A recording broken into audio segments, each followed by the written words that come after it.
So the adventure that you've chosen, I'm just going to read it off the story hook options just to refresh it in everyone's memory. And all these details are not necessarily all 100% correct, but this is just what I gave you as a means of preparing you for it. So it's Homeward Bound. During your travels, you were captured and drugged by members of the Chainless and are now trapped in separate cages on a cart laden with other captured individuals.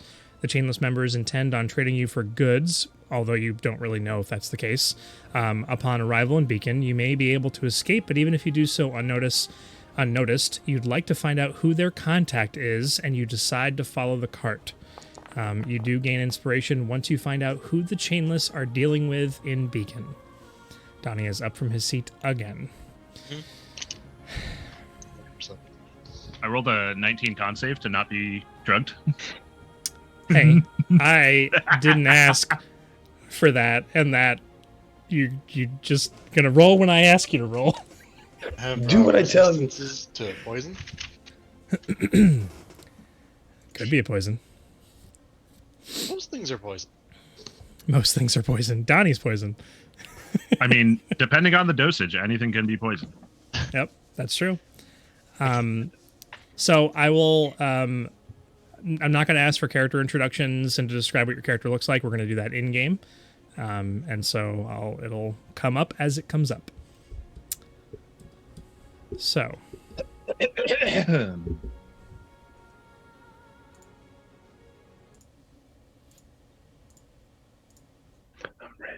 Without further adu.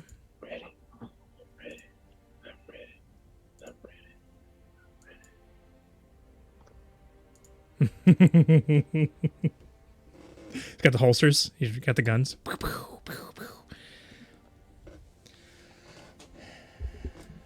720. Our journey begins here.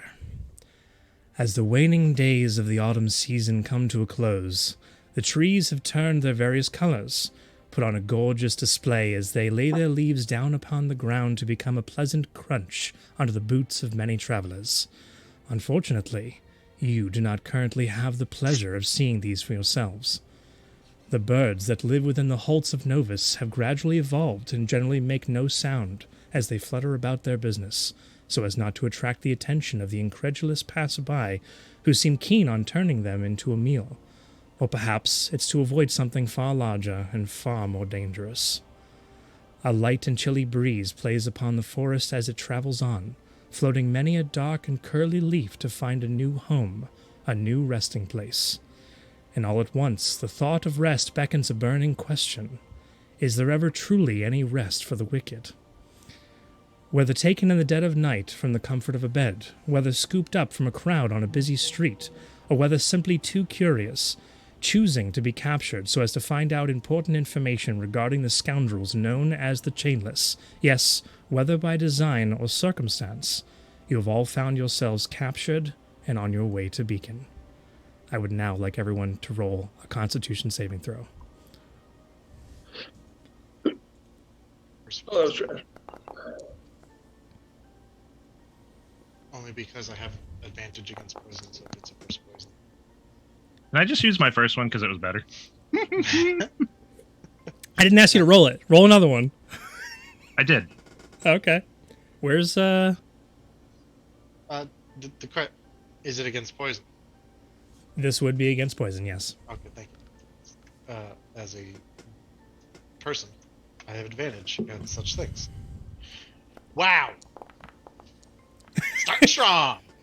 Uh-oh. Oh, yeah. We're good. Advantage 210 for both of us. Oh, my gosh. Okay. This was a roll to see who wakes up first. Which of the two of you would like to wake up first? Should be a thrill. He's got a higher constitution save. Donnie. I'm asking, letting you choose. Either or. Donnie. Flip a coin. Donnie. Okay, Donnie. me. God. Donnie, look at the Yeah, man. screen. Look at me.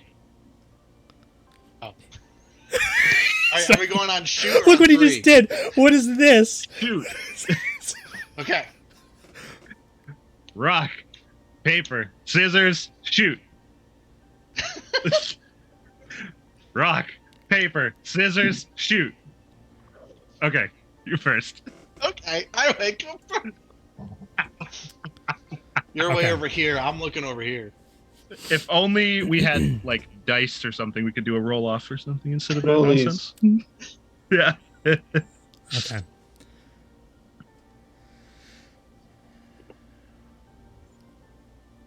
Thrall, your eyes come open. What are you doing? Are you flipping a coin? Your eyes come open, and the first sensation isn't the sight around you, but it's a pounding headache, a pain that starts at the base of the back of your neck and stretches up over the top and to the front, where you can feel cracked, dried blood coming down the front of your face, or having come down the front of your face, where a giant gash is open on your forehead. And the color that you see is a light brown with veins kind of pulsing through them, and you feel this in front of your face as the sound that comes to you is the sound of wagon wheels traveling over a bumpy road with gravel and stones, a particular jolting motion as one of the wheels hits a rock and sends pain racking through your entire body. As you struggle for a moment to catch your bearings and shake your head to clear your eyes to be able to see what's in front of you, there is some light, but it's completely dampened from whatever's covering over the cage that you find yourself in. You attempt to move slightly, but you find that your hands are bound by shackles to your feet behind you. You sit, or lay rather, inside of like a 4-foot by like 2-foot cage. You're barely able to maneuver and get yourself, and everything's behind yourself. You're covered and drenched in sweat, and you lay there. Your vision slowly coming into focus as you see a giant white canvas tarp draped over the top of this cage that you find yourself in. You look around and you can see that there are other cages underneath this tarp. All the other figures still and motionless, except for one adjacent to you. A figure whose hands are also shackled in front of them, no wounds to be seen, a burlap bag over their head covering most of their features, which it looks like they've been like working on to try and get it up and over their head, but because the chain is in between their hands is stopping it from being able to get all the way up and over. You do see a bit of tufts of red hair poking out beneath the burlap bag, kind of falling down along the chest and the shoulders of this individual who is trying to work out of their captured state as silently as possible and don't notice you because their head is still covered in the burlap bag. What are you doing? So just to be clear, we're all in separate cages. Or I'm in a separate cage. There's nobody else in the cage with you. Everybody else is in separate cages. And if you look around, you can see that they're on the cart you're on right now. There are six individuals. Okay. Including yourself, sorry. We're all in separate cages. There's a big tarp all over us all. It's in motion, and everything hurts. Okay, so... Oh, and you have a point of exhaustion. Oh, excellent. I don't know how to do this. I'll remember it. My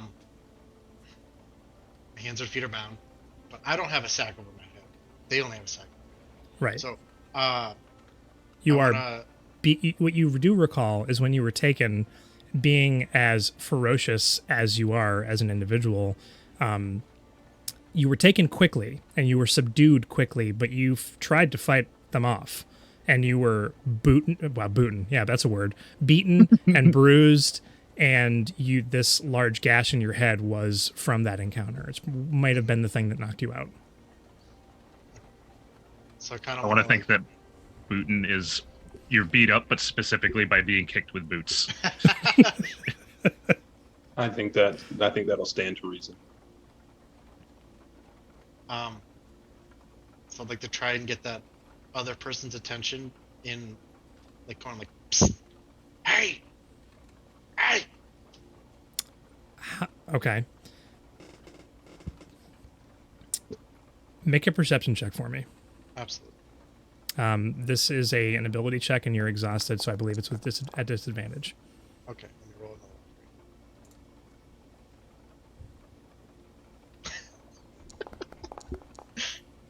Wow. We're doing Okay. great. Nice. How loud are you being? So sort of in like kind of still whispery, but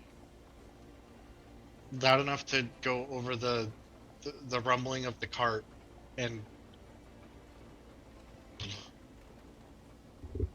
I gotcha. harsh Okay. whisper. The person with the burlap sack over their head kind of stops for a moment and like tilts their head to the side like they're trying to listen but doesn't say anything, but you have caught their attention. They're kind of like mid, like got the bag up to like over their chin, and they just stop and just like turn to the side in your direction but don't say anything. So With the perception uh, check, the thing that you do here is obviously you gather someone is driving this cart, right? There's horses, they're pulling it along. You can hear the clomp, clomp, clomp of the horses in front of the cart. But the thing you hear is this ominous low hum. You can tell the direction that the cart, or at this point, as you listen a little closer and with a 23 perception check, that there's not one cart. There are multiples carts, and there are multiple people on these carts. And the hum that you hear has a tone to it. And it sounds like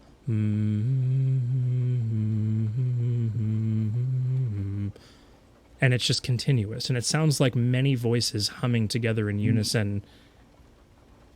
Did I cut out? no, I get it. Okay. In the carts ahead of you, and so under that low tone you kind of psst, and the person turns in your direction. At this point, Razir. Oh, go ahead. What were you gonna say? Yeah, I wanted to be like, hey, where am I? You're best to keep your voice down. We don't want to be discovered that we've awoken. And there's a slight clink of the chains as he continues working and eventually gets the burlap bag up and over into the side, and a large red mane falls to the side as a Leonin, somewhat older Leonin with fine features, one of a high status of some society, perhaps. Someone who you may or may not recognize. Not one of the other two players that are here. Kind of takes the burlap bag off and kind of shakes his head, wearing robes. And you are actually wearing your armor. Whatever armaments you have on you are there, but you don't have any, I say armaments, but you don't have any weapons. Just look around. The stuff that's in like your bag and weapons are not there, but you do have your armor on. This individual is wearing very fine, like white linen robes that have been dirtied through travel or whatever the case is, but just now holds the chains up and kind of looks over at you. Now we could have a proper conversation. Razir, your eyes open. You feel the same racking pain as the sound of the wheels traveling over the road reaches your ears. You also have a point of exhaustion. And you feel the pain originates from behind your left eye and shoots down the base of your spine, down your back. You have also taken a massive blow to your lower back, which feels like it could use a chiropractor of some kind. But you, your hands are bound to your feet, but not in back of you. They are in front of you. And your vision very, very slowly comes to you, and you are not across from Threll. You are across from a different individual, who we will get to shortly. Okay. So in a separate cart. You're in the same cart as Threll. So you wake up and you see, Donnie, if you'd like to describe your character. Sure. Okay, so wearing a suit of studded leather. They are an average heighted hill dwarf with red hair and a bunch of blood and muck all over their skin. That's probably about as much as you're going to make out until you get close. You also, Razier, look over and see this red and orange and yellow. It's kind of hard to tell with the the lack of light that's here. There is some light, as I mentioned, and you can tell from the shadows that as the cart's traveling, you're obviously traveling through a forest. As the break in the trees, the light slowly coming down and kind of giving this weird kind of multicolored light surface above you. This Leonin sees you. Just to clarify, I guess I didn't catch on to the cage situation. Are we in like 2 cages in one cart kind of thing? There are 6 cages in one cart. 2 cages, 1 cart. Okay. You're in one of 6 cages. Okay. Are they all just kind of like next to each other in 2 rows kind of thing? Okay. 2 rows, Gotcha. 2 rows of 3. Gotcha. Yep. Okay. Oh, what are the cages made out of? They are made of wood, but there are. I mean, an investigation check will tell you that will show you that there are actual metal strapping. There's metal strapping around this to kind of make it harder to break out of. Okay. And there are locks on the doors of the cages. All right. And you said the only thing we have is our armor. Correct. Okay. First thing I'm gonna do while awake is reach down or look down and see if my holster is empty. Your holster is something that would be wrapped around your waist, right? Or is it like a belt? Yeah, it's like a double belt kind of thing going on. So that's been removed entirely. That ain't good. I'm gonna look at the shackles holding me and give them a little bit of an inspection to see if there's anything fancy going on with them, or they're basic manacles or what. Okay. Looking at them, they're basic manacles. There's no investigation check required with this. There's a single keyhole at the hand part where it's attached there, and then also one down below at your feet.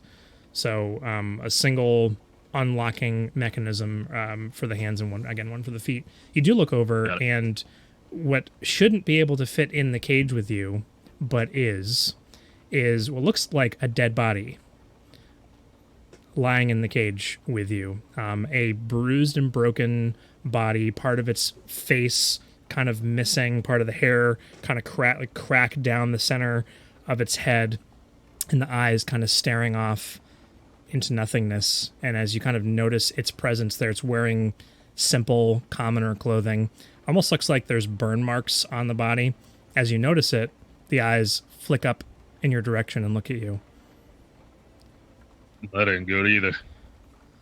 Found yourself in the wrong place, the wrong time, I see. Oh. It's you. Yeah. Yeah, I have. What are you planning to do about it? I don't know yet. I just woke up. You got any bright ideas? We've got better places to be. You want to let me out here then? See what you can find out on your own. See if I can help. Right. So Threll, you look and you see as this, if you want to describe Razier to the group. You see a man, doesn't look like he's too tall, but not too short either. He's got on his head a wide-brimmed black hat, looks like a dark brown, maybe black leather. He's got himself a similar colored poncho on over top of him. He doesn't look too built or beefy, but in his shifting around, you might see underneath he's got looks like a leather vest thing going on. Seems to be his armor. Basic black trousers and some fancy looking but subtle cowboy boots. His skin is a pale gray. If you look long enough, you can tell it's not just light skin, it's like a pale gray. And being separate cages, that's probably what you'd catch. And looking over... and his one hand looks like it's made of wood with markings all over it. So looking over Thrall and seeing this other figure that's now awoken, This figure seems to be talking to themselves in the cage. The body that I described inside of their cage, you do not see at all. That's my next question. It's like this person's woken up, and from the moment they said "oh you" and then started having a dialogue, you didn't hear the words of this other person, whoever they were talking to, and you do not see anyone there for them to be talking to. The Leonin kind of leans over. You all have a way of getting out. Yes? How am I supposed to be able to do that? And then start kind of like try to get my hands. Without making too much noise, I'm assuming. Yeah, I'm trying Right. my best not to like, just like. Okay. Go ahead and make a strength check for me. As he's doing that, I've got a Yeah. couple things I might do, Too tired. but ooh, wow. That one. I'm taking a nap. Nice. Any idea where we are? Who's grabbed us? Well, it's the chainless, obviously. And as he says that, Thrall, who's trying desperately not to make too much noise with the chains, but also desperately trying to struggle and pull the chains free, actually ends up like doing the exact opposite of that and slamming the side of the cage that he's in, causing some ting ting ting ting like above and like towards the front of the cart. Something falls over, and a vial of something breaks on the next cage over across from Razir. And Duke, your eyes open as a bit of red liquid comes like dripping down through the top of the canvas in between the two cages of Razir and Duke.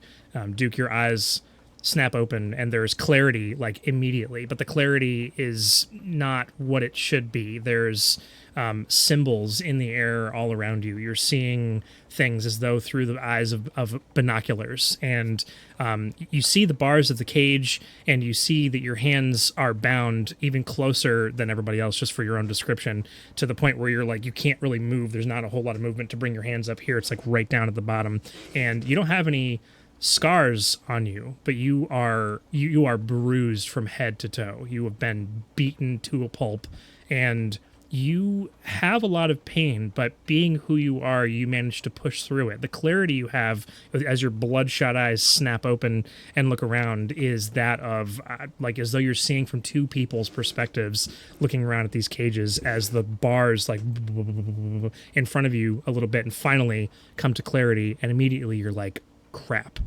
And you like are able to pinpoint exactly what your situation is in almost but an instant. You also have a point of exhaustion.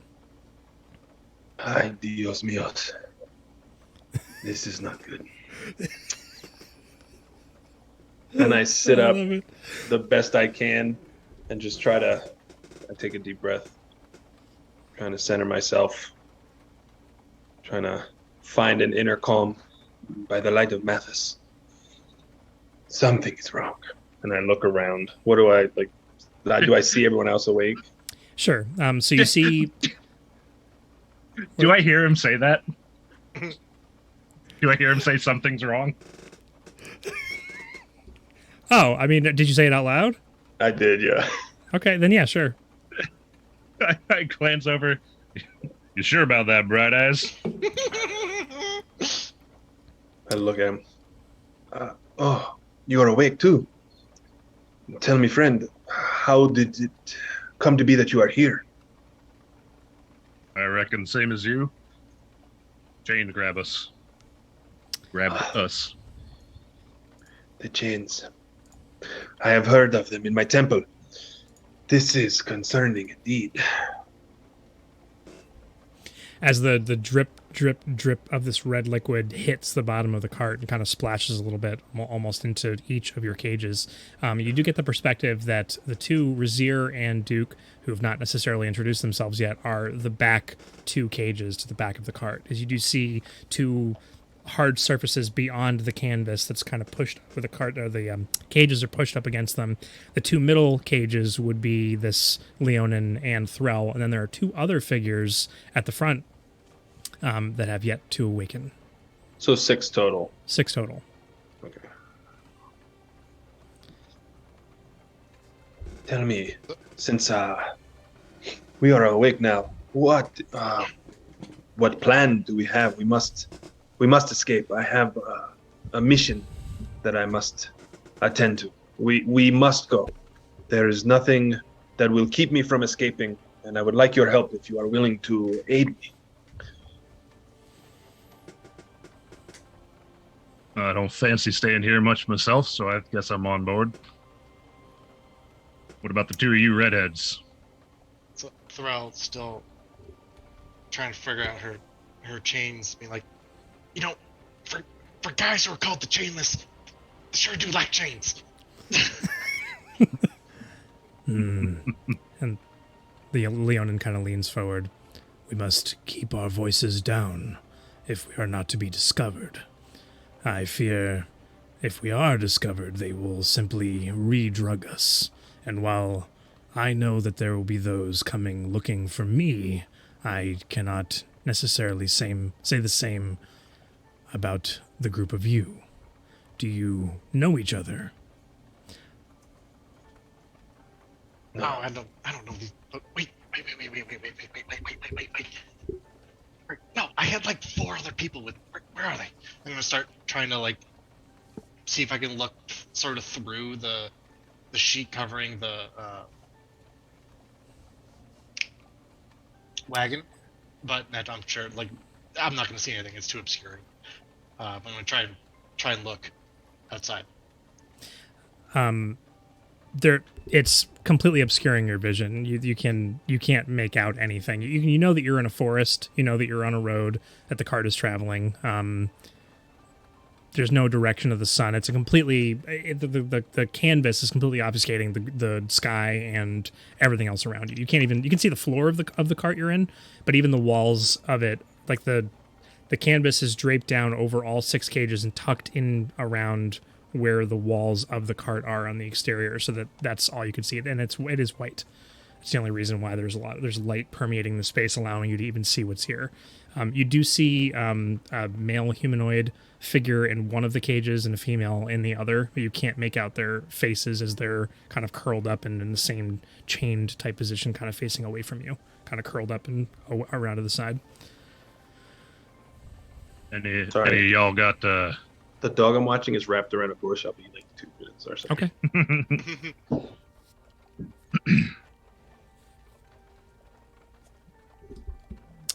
So you gotta attempt figure out to a way to get my harmonica to come through. It's just too sharp of a noise. Well, it's also the video broadcast. Oh, I stopped Maybe if using that as soon as you move.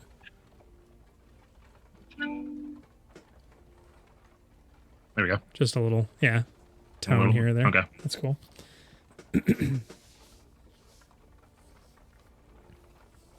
Yeah, because you want sound effects to come through. Right. And I'm not in my living room with children screaming in the background anymore. Get to have a closed space now. I am warm, and I'm going to turn on my air conditioner, even though it's cold outside. You could turn it on to just fan. Yeah, but I want to be cold. Okay. Which it's fine.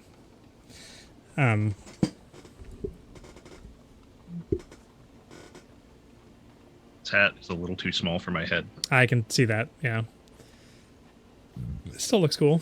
Got the red cape going on and all that. Oh man, we got at least 2 people doing accents here. I need to hear more of Donnie talk to see whether or not there's an actual accent there or not. I don't want to commit to an accent. Yeah, then don't. I might use it for emphasis. Okay. I almost guarantee you Jason is going to do an accent. Almost guaranteed. Yeah. Some kind of German-esque. Caleb Widowgast all over again. Yeah. Yep. Yeah. So the Leonin guy said, was he asking if we had a way out of here, or did he assume we had a way out of here? What was his exact words? Sorry, somehow he got himself wrapped like around a little pine bush like 4 times. Dogs will do that. That was He was more of just like stating like we need to get out of here, right? Oh, okay. Yeah. See. Any of y'all got anything to pick any locks on you? Let me check the pockets. I'm gonna try and rifle through my pockets here. Don't forget your hands are behind your back. Oh, they're behind. Okay. You're the only one with your hands behind your back. Yeah. Oh, they hate me. Oh, they sure do. They sure do. That's why I said you fought hard, and they were like, "Nope." All right. Well, I'm gonna try and get to my pockets. Okay. Wiggle. What are you hoping to find in your pockets? Anything. I don't know. A stick. Did you have a stick in your pocket before? What is in my pockets? What would be in my pocket? Probably nothing. Maybe like a flint. Make an investigation check for me. Okay. While he's looking through his pockets, Duke is gonna inspect the cage and see if there are any weak points, like any weaknesses in the wood or corrosion or rot or anything like that. Okay, you could go ahead and also give me an investigation check. Don't forget that all of your checks are disadvantaged because you all have exhaustion. Why is it not doing that automatically? I'm going to... Oh, it does say it just didn't do it automatically. Okay. Trash.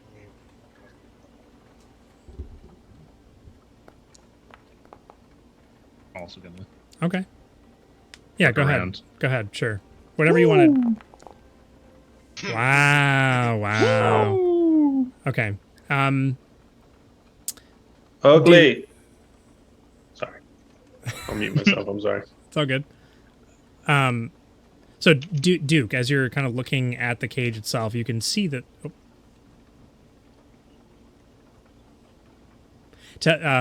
You can see that there are definitely some imperfections to the wood, and it looks like various sections of it have been shored up, whether it be by metal wrappings, by like rope being wrapped around at certain points.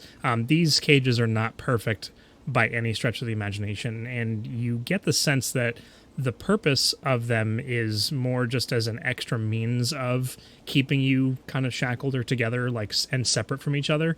But they wouldn't really be that difficult to maybe, with a pretty good test of strength, be broken. And I don't know why I gave you all that information on a 4, but Razir, you also find out the same thing while you're looking around. I forgot what you rolled. It's just like giving you this information. Looking around, you actually see that a part of the wood is broken off the side of the cart where you're at and has actually ripped through the canvas and is sticking through. There's like splinters that are partially sticking about maybe an inch or two into your cage itself. And you can see a little bit of light coming in from there and a little bit of breeze coming in through the canvas from that rip. The piece of wood is probably about 4 inches. It's like a slat of the side of the wagon is broken and sticking through.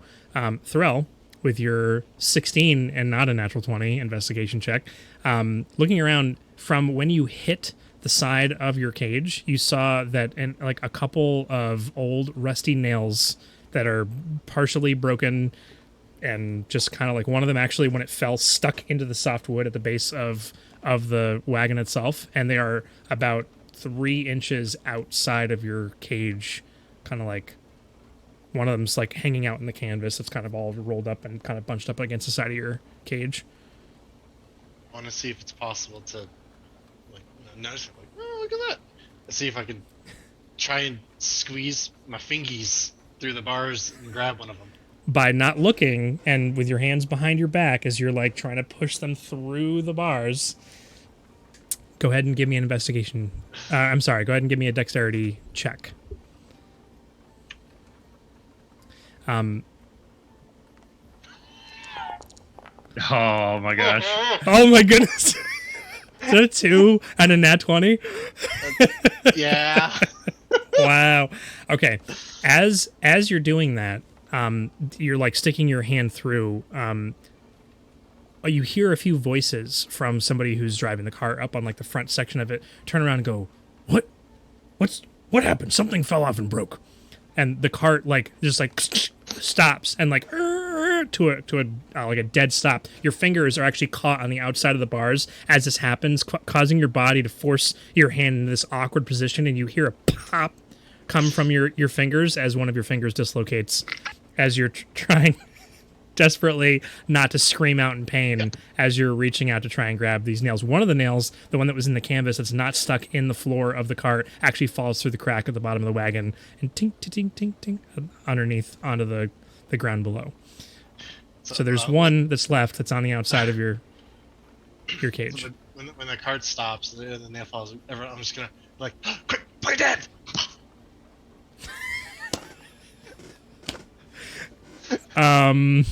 Okay. I'm going to, as quickly as I can, seeing Thrall fail this, I'm going to use Mage Hand to go grab the nails. Right.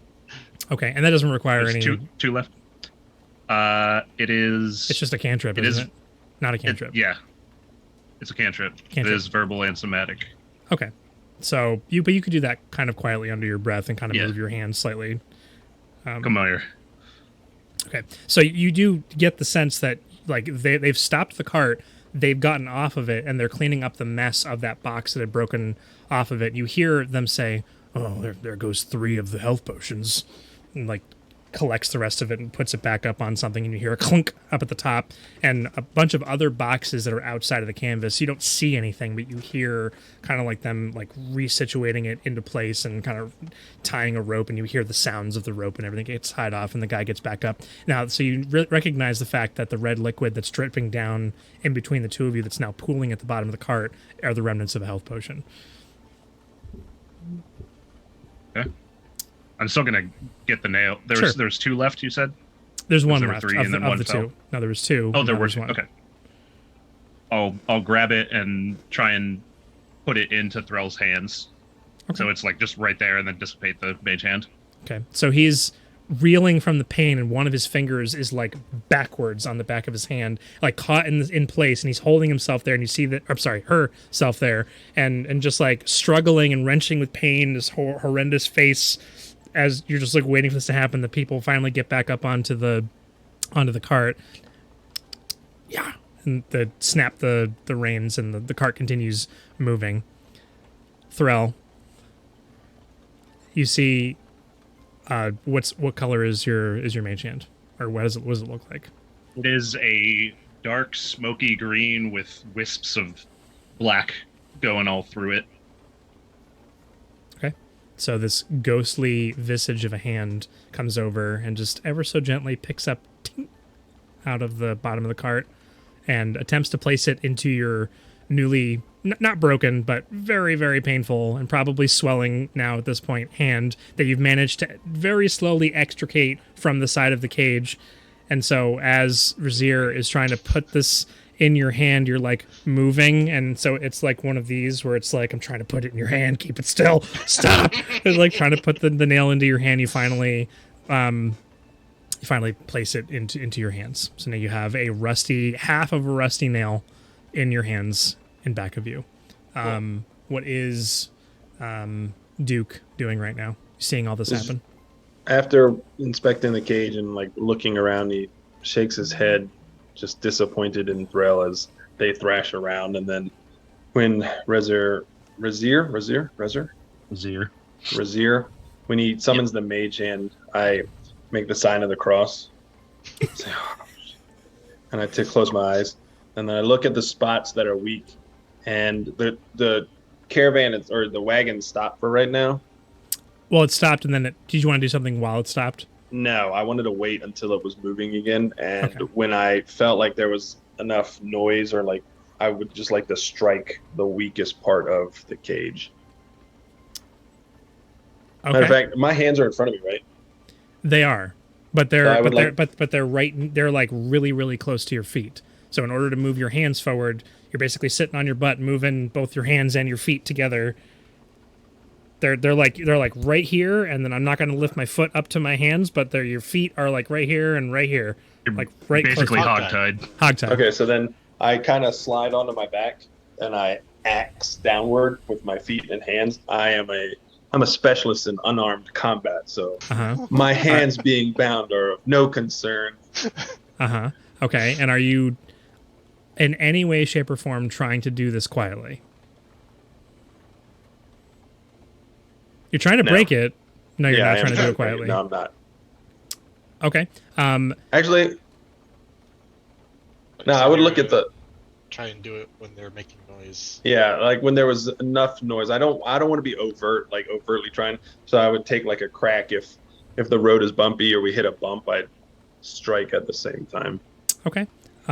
Does everybody else sees him like reeling back, like waiting for the right moment? He's like on his back, and you can see that he's about to try and strike the wood. Does anyone have any ideas or want to do anything to aid in the distraction of the noise that this will create, or inevitably create? Anything at all? Can't think of how I could. Top of my head. Okay. All right. Make an attack roll. Okay. Before Actually, I do that, first, we should make a. I'll let this be either a straight intelligence check or a perception check. Just whatever skill you would use to try to ascertain when the right moment would be to strike. Okay. Yeah, not great. Okay. 11. Okay. And you said before I do that, what were you going to say? Oh yeah, I was just I saw my cage. There was nothing else like within eye shot that I could see that would have helped me or like provided any help to anyone else. Okay. Not with your I 4 didn't think so. investigation check. I'm hurt. I'm tired. It's Yeah. been a long day. Been a while. Okay. So go ahead and make your attack roll. All right, these are at disadvantage as well. No, it's just ability checks that are a disadvantage. I think it's 3 or 4 points of exhaustion. Ooh, That 21. attack rolls get disadvantage. Go ahead and roll damage. That's the first attack roll of the campaign right there. Mm-hmm. Ooh, look at that. 7 damage. Okay. Max damage. What you didn't notice was that this red-haired Leonin was also like keeping a beat on all of you and hadn't said anything as he's watching you guys struggle, like the almost broken hand of Thrall and this ghostly green hand coming out, and you guys are all in your various ways trying to do something, and you see the smile come over his face as he just kind of puts his hands up like this. His hands are bound and he's just like this looking at you. He does bring his hands up, and as you bring your hands and feet down, there is a distinct crack, but it's only heard by Razir and Threll, because this Leonin actually makes a dove call out. Like, I can't do it with my own hands. Makes a sound of like a cooing pigeon or dove. The wood splinters outwards, and the two portions of these the bars, these wooden bars, which were reinforced with metal and there was some rope wrapped around, splinters outwards, and portions of the splintered mess like fall into the cage where Razir currently is on that side. Or I'm sorry, which way were you trying to break the wood? Whichever one, because you had said that certain parts of it weren't as structurally sound, so I was just aiming for. Gotcha. Which would be ones. the side that Razir, because the cages are kind of together a little bit. So you've broken the side, and now you would theoretically have access to get out here if it weren't for the fact that Razir's cage is right up against yours. So now you have the bars of Razir's cage. The cooing sound goes off, and the people up front like mutter to themselves, and you hear a little bit of shifting, but the cart continues moving forward without issue. Threll, you now have the nail in your... Yeah. So I can't see my own bindings, but I'm going to judge they're probably the same as everyone else's. So if I look at and see what other people's are bounding, are they like kind of held on by like padlock, or how's that? How's that work? How is it? How is the bindings actually bound? It's a single lock at where your hands are and a single lock at where your feet are. Okay. I want to see if I can try and shove the nail into the keyhole of the ones holding my hands. Okay. So I don't know much about lockpicking, but I know if I put the nail in there and then smash it, it will break the lock, thus releasing it. Because that's So how more, things. more loud noises. Gotcha. Oh, once I'm free, it's fine. Don't worry about it. Gotcha. Okay. You know, the thought, Thrall, does come to your mind, and you never gave me a name for this other creature in question. Is that name on your character sheet? Nope. Cool. I haven't decided yet. So this other creature, who you haven't decided on the name for your mount yet? Are you serious? Come on, we're already playing. We're literally in the game now. Yeah, but they're not here yet, so it doesn't matter. Right. Well, doesn't that Duxterfield Esquire the Third. doesn't it No. catch your attention that they're not here? Yeah, Where's it crossed my Chucksterfield? mind, but I can't see outside yet.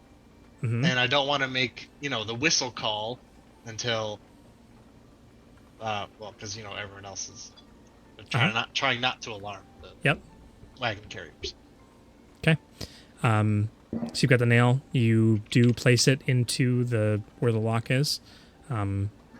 You'd like to hit it against something to break the lock. Yes.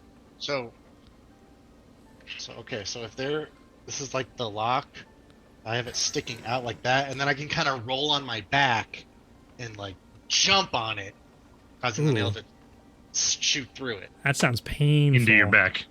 Yeah, Into your whatever. back. I'm wearing armor. It's fine. Okay. Wearing armor. If that's the case, instead of a strength check, go ahead and give me a dexterity check. Or acrobat. Make it acrobatics. Not great. Still disadvantage because I'm sleepy. God.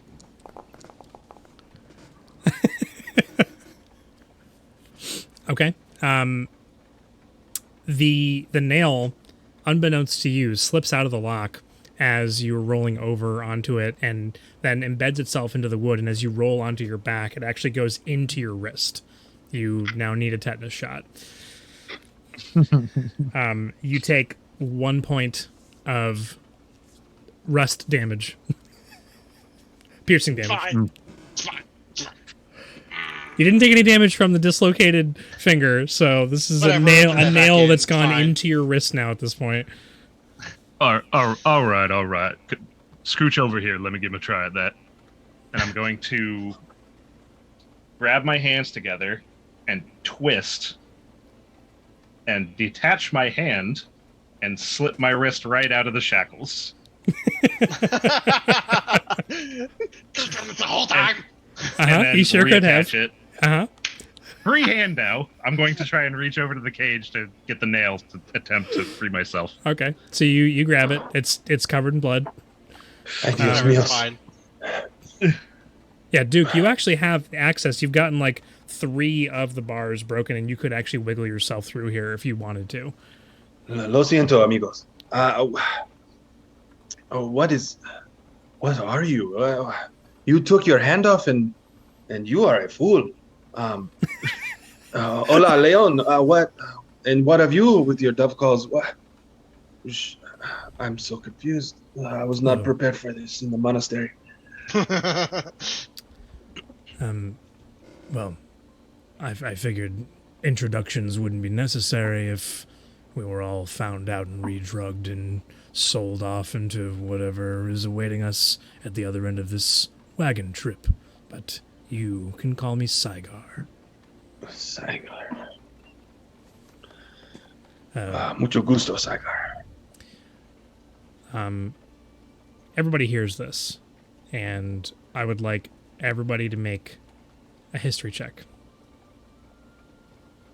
With disadvantage.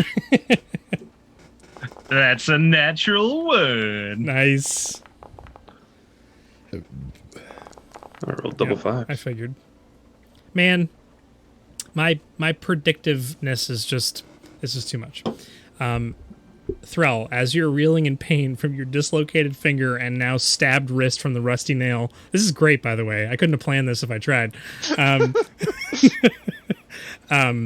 Dice hate. He says his name is Saigar, and he's talking to this other guy, and you're just like in pain and like, I just want to get out of here at this point. I'm ready to go, kind of thing. But you're like, Saigar. You're like, I know that name, and you kind of like just instinctively look up, and you look back at Leonin, who you've already seen, and you're like, I know exactly who this is.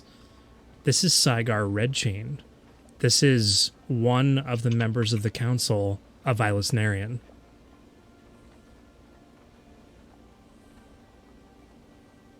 So what? You want me to say the whole thing over again? Yeah, what was that? Okay. Oh, there's Just look at start that from the hat. beginning. Look at that hat. What is so ridiculous? Nice. You know that as he says his name is Saigar. You look up at him, and you immediately are like, the robes, the fact that he's like got a well-trimmed mane. He looks like somebody who's officious, but why are they captured by the Chainless? This is Saigar Redchain. Redchain is his last name. He is a member of the Ilis Narian Council. There is a government that rules in Ilis Narian. There's like this champion whose name I don't have written down right now. It's in my lore documents. I don't remember his name off the top of my head. There's a guy who rules Ilis Narian, but there's also a council that basically advises this king in Ilis Narian. This is one of the members of the council, and there's only 5 of them. Weird.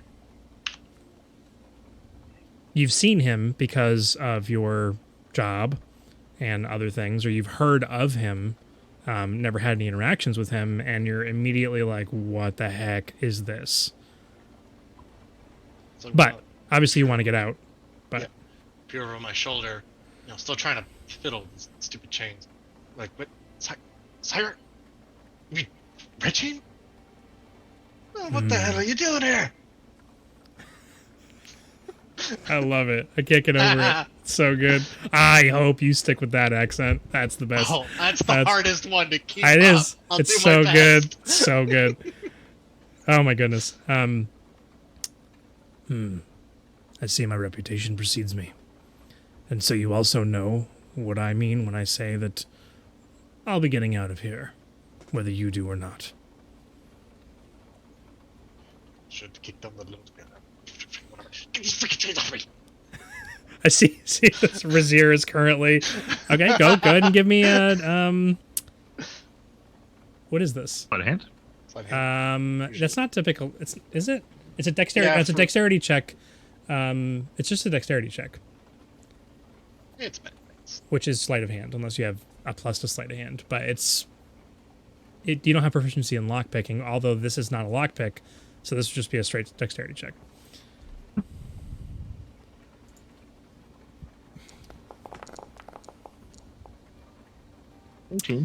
Funny enough. Actually, I'm going to add a d6 to that, +3 for a 16 with my... something flashes in my mind as a bit of muscle memory I didn't know was there kicks in and helps me with this.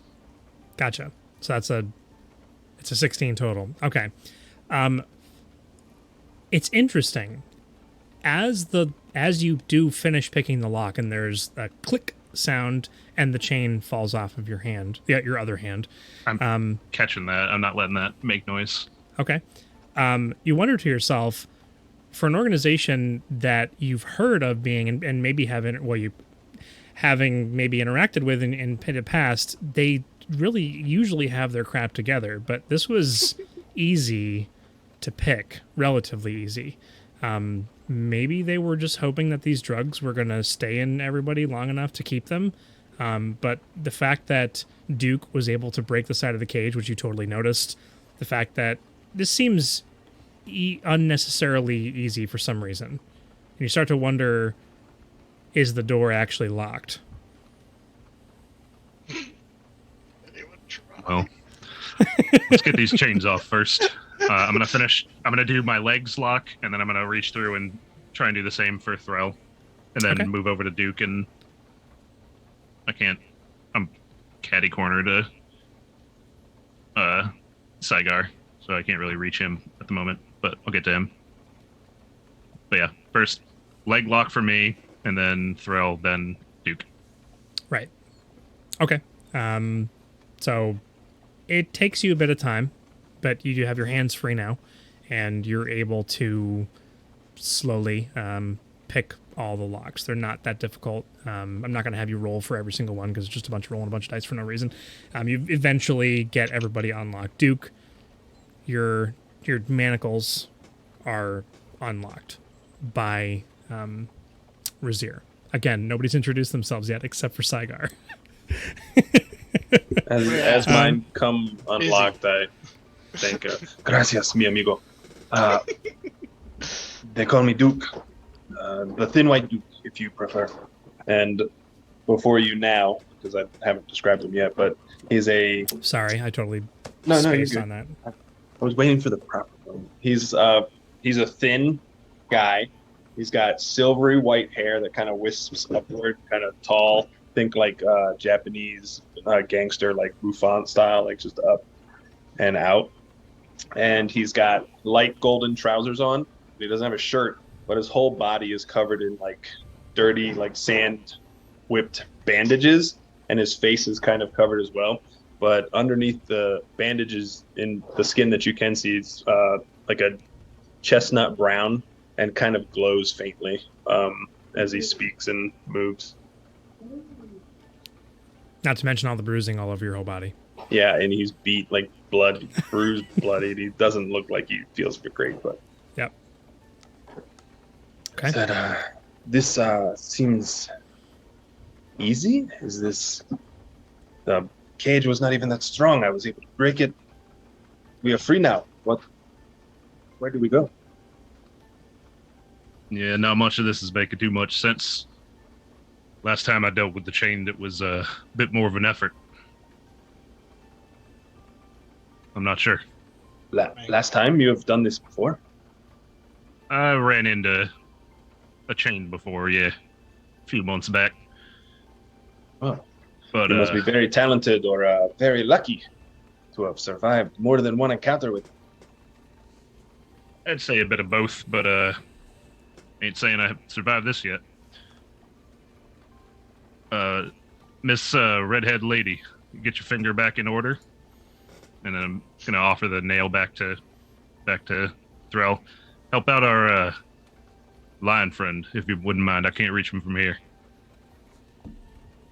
Oh yeah, my name is Threll, and then I go saddle, and then I'll grab the nail and try to get those bindings off the freaking rich guy over here. Okay. Go ahead and make a dexterity check for me. As he's doing that, will you both introduce yourself? Might as well do the same. I'll go by the name Razir. 13? That's it. It's all? Just one name. Ain't got no family to speak of. No need for a family name. Oh. So tragic.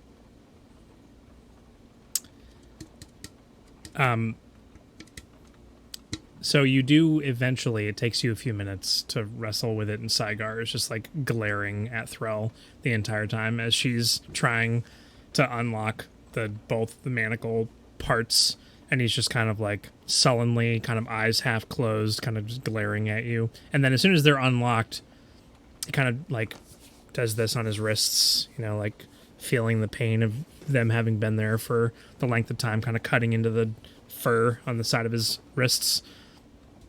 I appreciate your help. If we manage to get out of this, today or tomorrow, whenever it actually is, we finally wrest ourselves from this situation and find ourselves back to wherever it is we all belong. Come and see me in Islas Nerian. I'll have a reward for you. As I see they've taken my coin purse now, I have nothing to offer. I expected there would be someone to come and rescue me, but few passers-by, those ruffians who travel out. I don't know if you are a ruffian or not. I don't want to presume, but I appreciate your services. Now, maybe we'll find a way to actually get off of this cart without being seen. If we can. And on that, I'm going to go put my daughter to bed. So, I will be back in 5 to 8 minutes, and we'll pick this back up there. So, Saigar has just said to Thrall, thank you for releasing me, and I'll have a reward waiting for you in Islas Nerian if you decide to come that way, if we actually get out of this. You are all hands and feet free. The cages you're in are quite small, so there's not a whole lot of movement room. But Duke has broken the side off of his. There's a little bit of room, meaning like if the cages were moved, the ones that Razir and Duke are in, that a person could maybe squeeze out in between them to like get to the back of it or something like that. But what do you do now? Take that nail and try to jimmy open my cage lock. Okay. Without too much issue, there's a resounding click. It's even easier than the others that you've been working on, and it is a padlock. Is that yeah, with a keyhole in it essentially? Mm-hmm. Just comes free, able to pull it off, and it isn't able to open all the way or even enough for you to get out because the cages are like right up against each other. So the door that would be opening into Duke's cage. But if you tried to slide the cages back or forward or whatever somehow without making too much noise, you'd probably be able to make enough wiggle room for yourself to just squeeze out and through around them, maybe. But yours is open now. The rest of you see this, Duke and Razir. And I've busted a hole in mine now, right? That you could fit through. Yep. Okay. Is there enough space for me to get out though, or is it like it's bar to bar essentially, right? Pretty close. There's probably like maybe 3 or 4 inches from one cage to the next. So you have, you could. Is it possible for me to push, like, kind of brace? No, I'm not hooked at it. If I brace, like, put my hands through the hole and, like, kind of push, like, back with my feet, like, raising myself off the ground, like, pushing backwards. Yeah, it'll probably make some noise. Everything makes noise around here. All right, then I won't think about that. I've made enough noise at this point. There's a tarp over top, right? Yeah. And the actual cages themselves, just like the bottom of them, actually have like a flat wooden surface above you. You're not sure how well reinforced it is, but it's not like bars above and below. It's like a flat surface on the bottom, flat surface on the top, and then the bars all the way around the 4 sides of the cage. Can I take one of the pieces of wood that I broke off and like kind of try to poke it through? Is it a tough canvas that's covering us, or is it like a...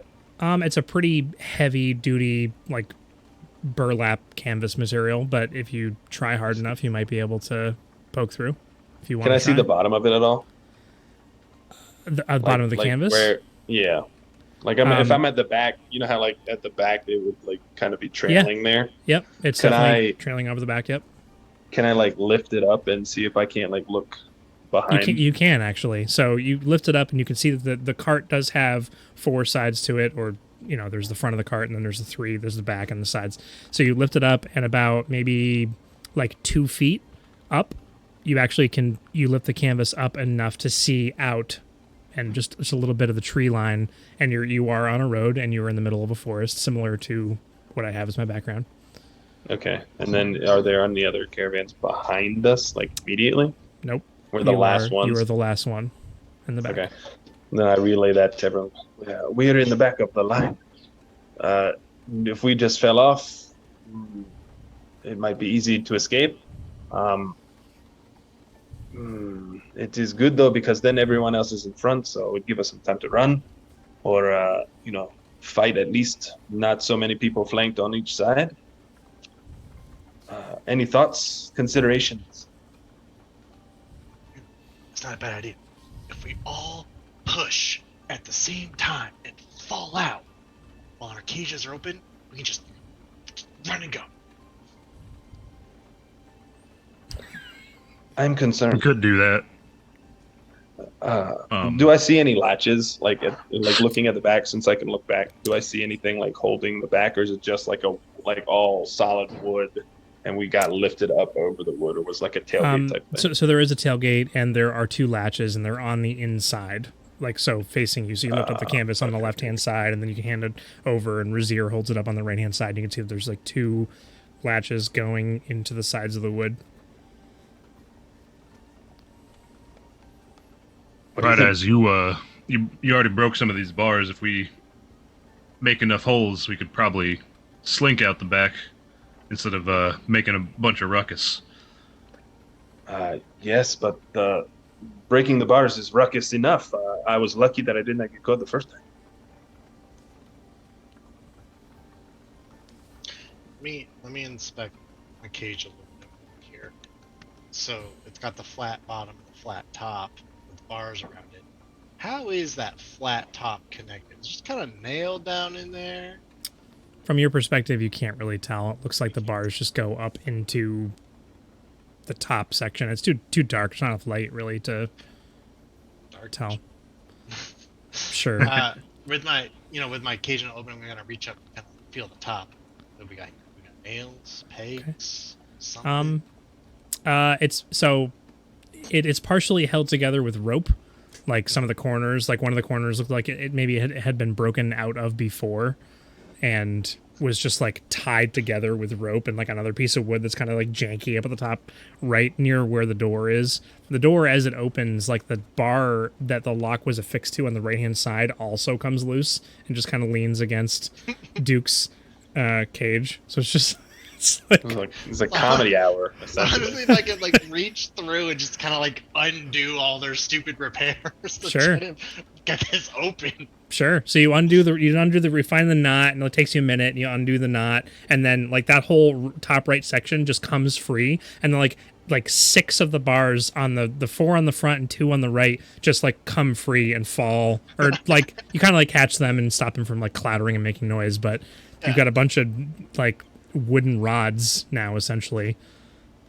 Cool. And okay, I want to like shimmy my way out of my own cage there. Okay, so again, there's only about 4 sticks. inches between some of the cages, so you're not going to fit through a 4-inch opening. So you'd have to like push and move some of the cages out of the way to. I mean, it's totally doable. If there weren't people like that you were trying to be quiet for, you could just walk out of here easily, like no problem.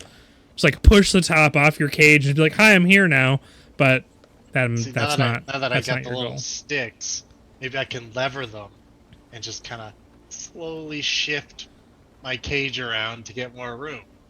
Okay, make a dexterity check.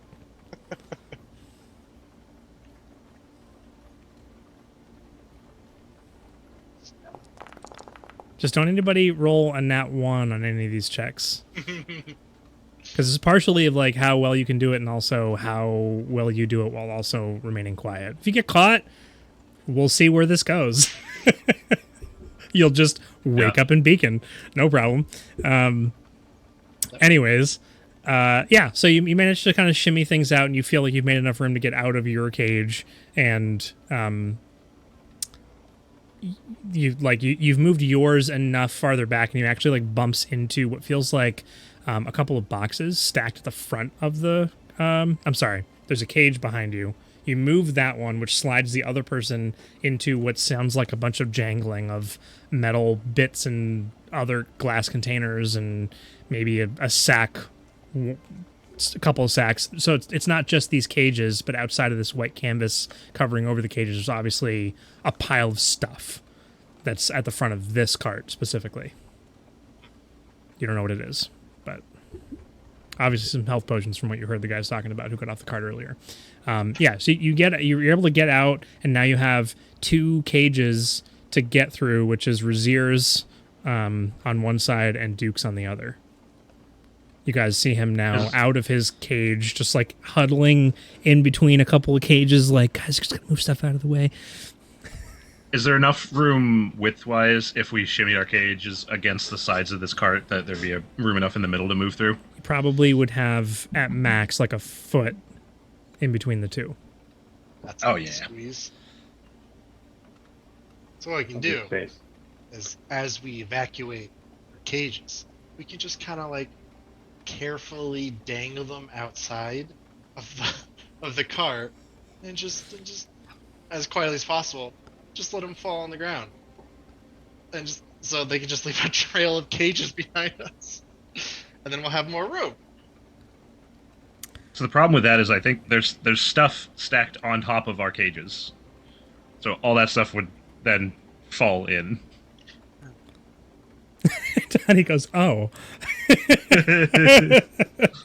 What is on this stuff? I want to look through this stuff. You don't know. You can't tell. It's on the outside of the canvas. Ah, right. Yeah.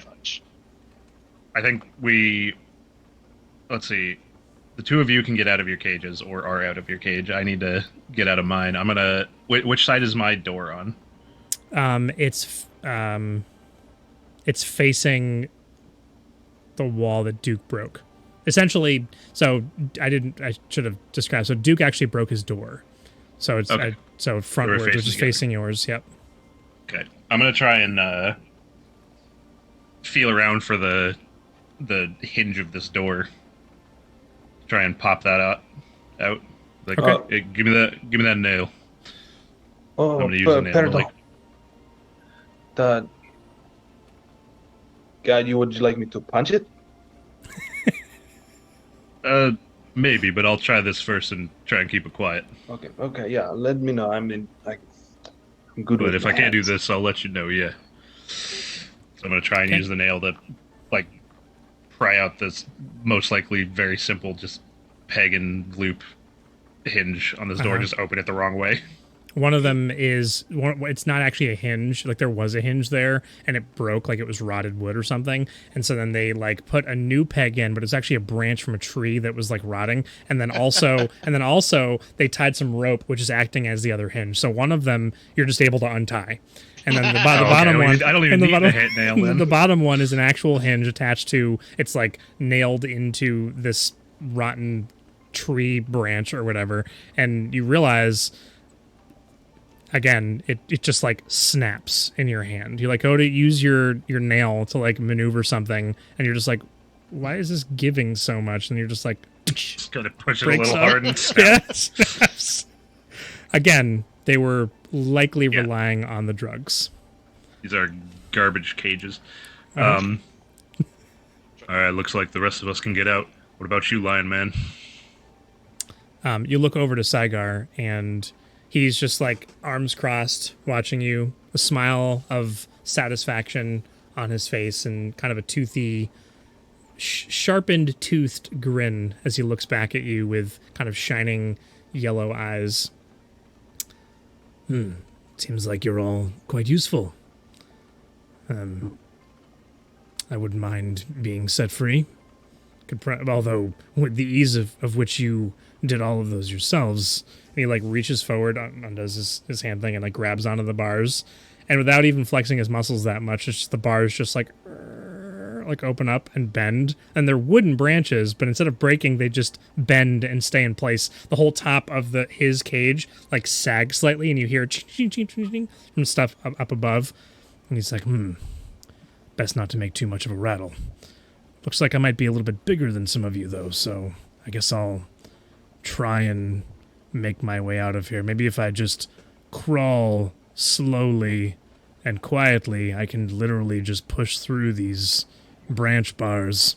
And he like starts to make his way out, and there's like a tsh, one of them breaks, and he stops for a second, and like the first time you see a look of worry come over his face as part of the cage of Razir, of Duke. I'm sorry. It would be of Me. of Duke kind of like sags a little bit, and you hear a little bit of jingling from above, and the people up front kind of like rustle a little bit.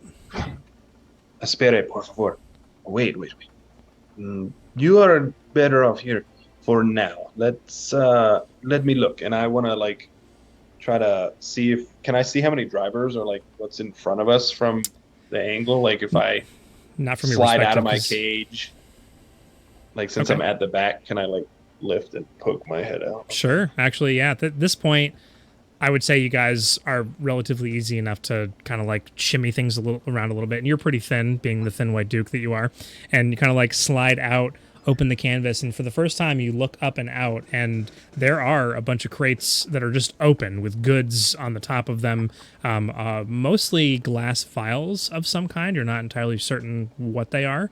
Some of them look like health potions you've seen before, but past them, you can see that on your cart there are there are only two drivers. Okay. Coming around a bend up ahead, you are able to see that there are 4 carts in total, 4 wagons in total, all similarly covered with. I'm sorry, the 3 of them are covered with these white canvases.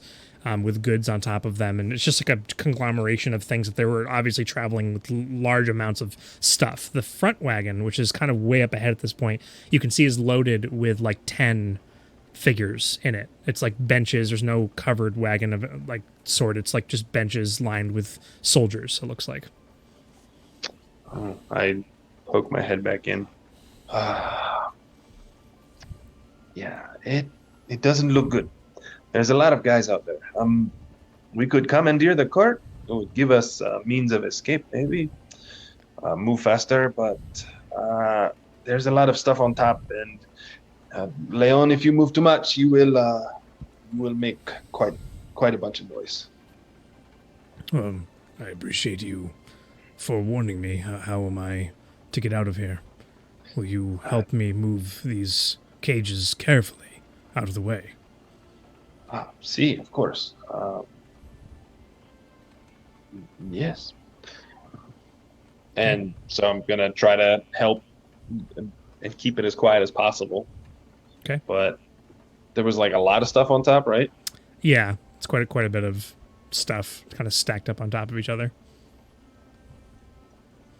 You guys have already moved the cages a little, enough for Thrall to get out pretty much, and or at least to the center of these cages now. I would say if to try and to some extent expedite things a little bit, if anybody wants to help with this endeavor of trying to move the cages so that everybody can get out the back, I would like everybody to make a dexterity check.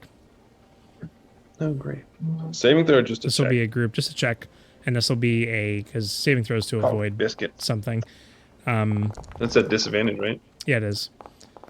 But this will be a group. Oh boy. Yeah.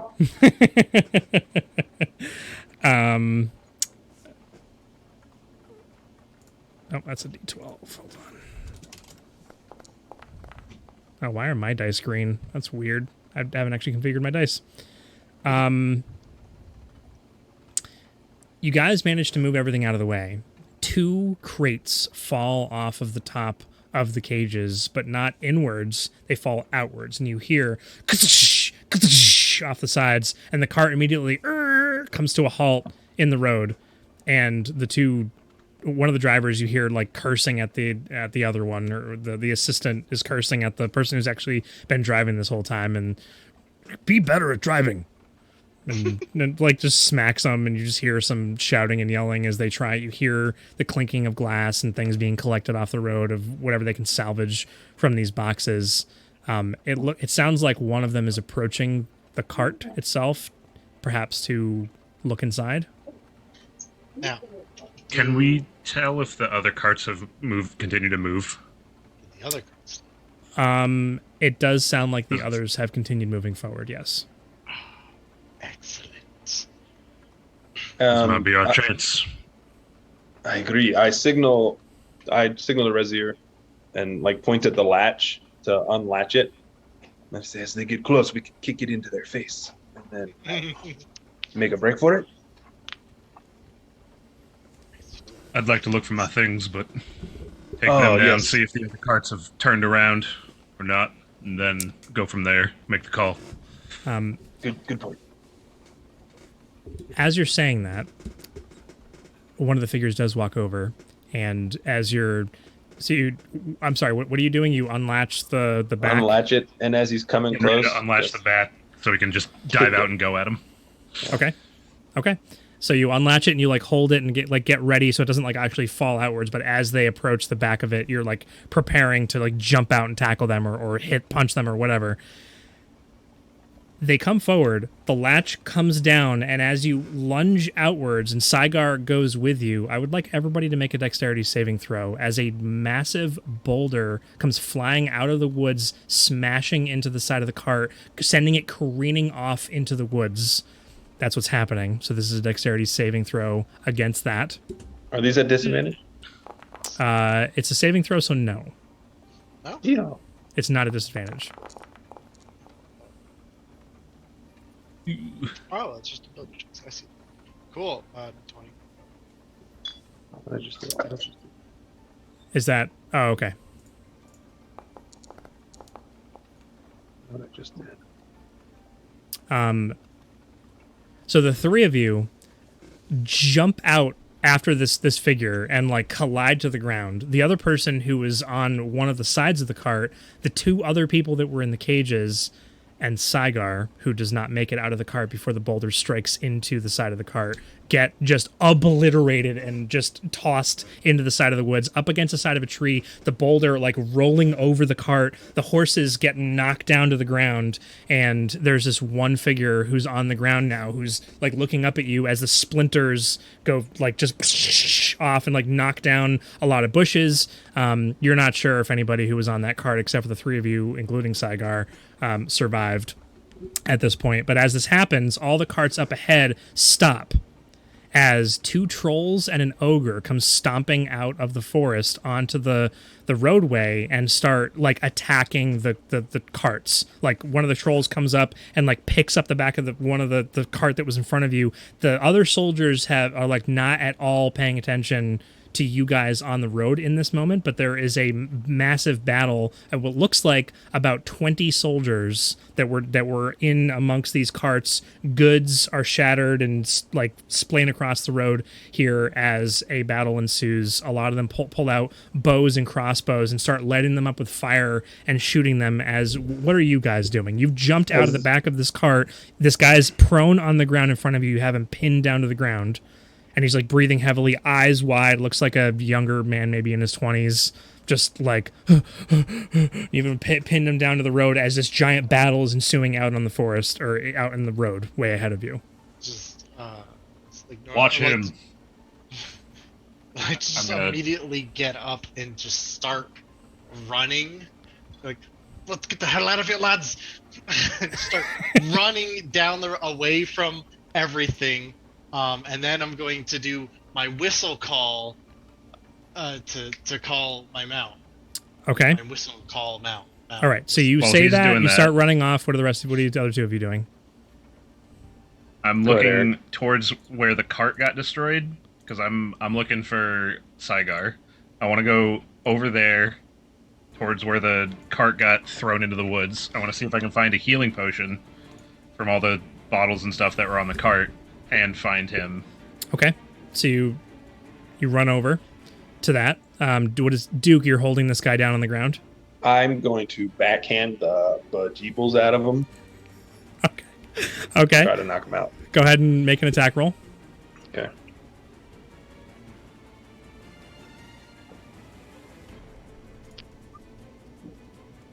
Oh, he's prone, so this is advantage.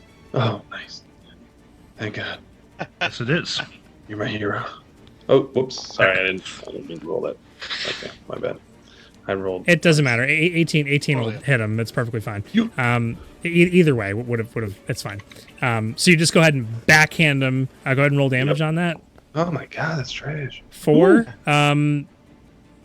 He was already in a state of shock.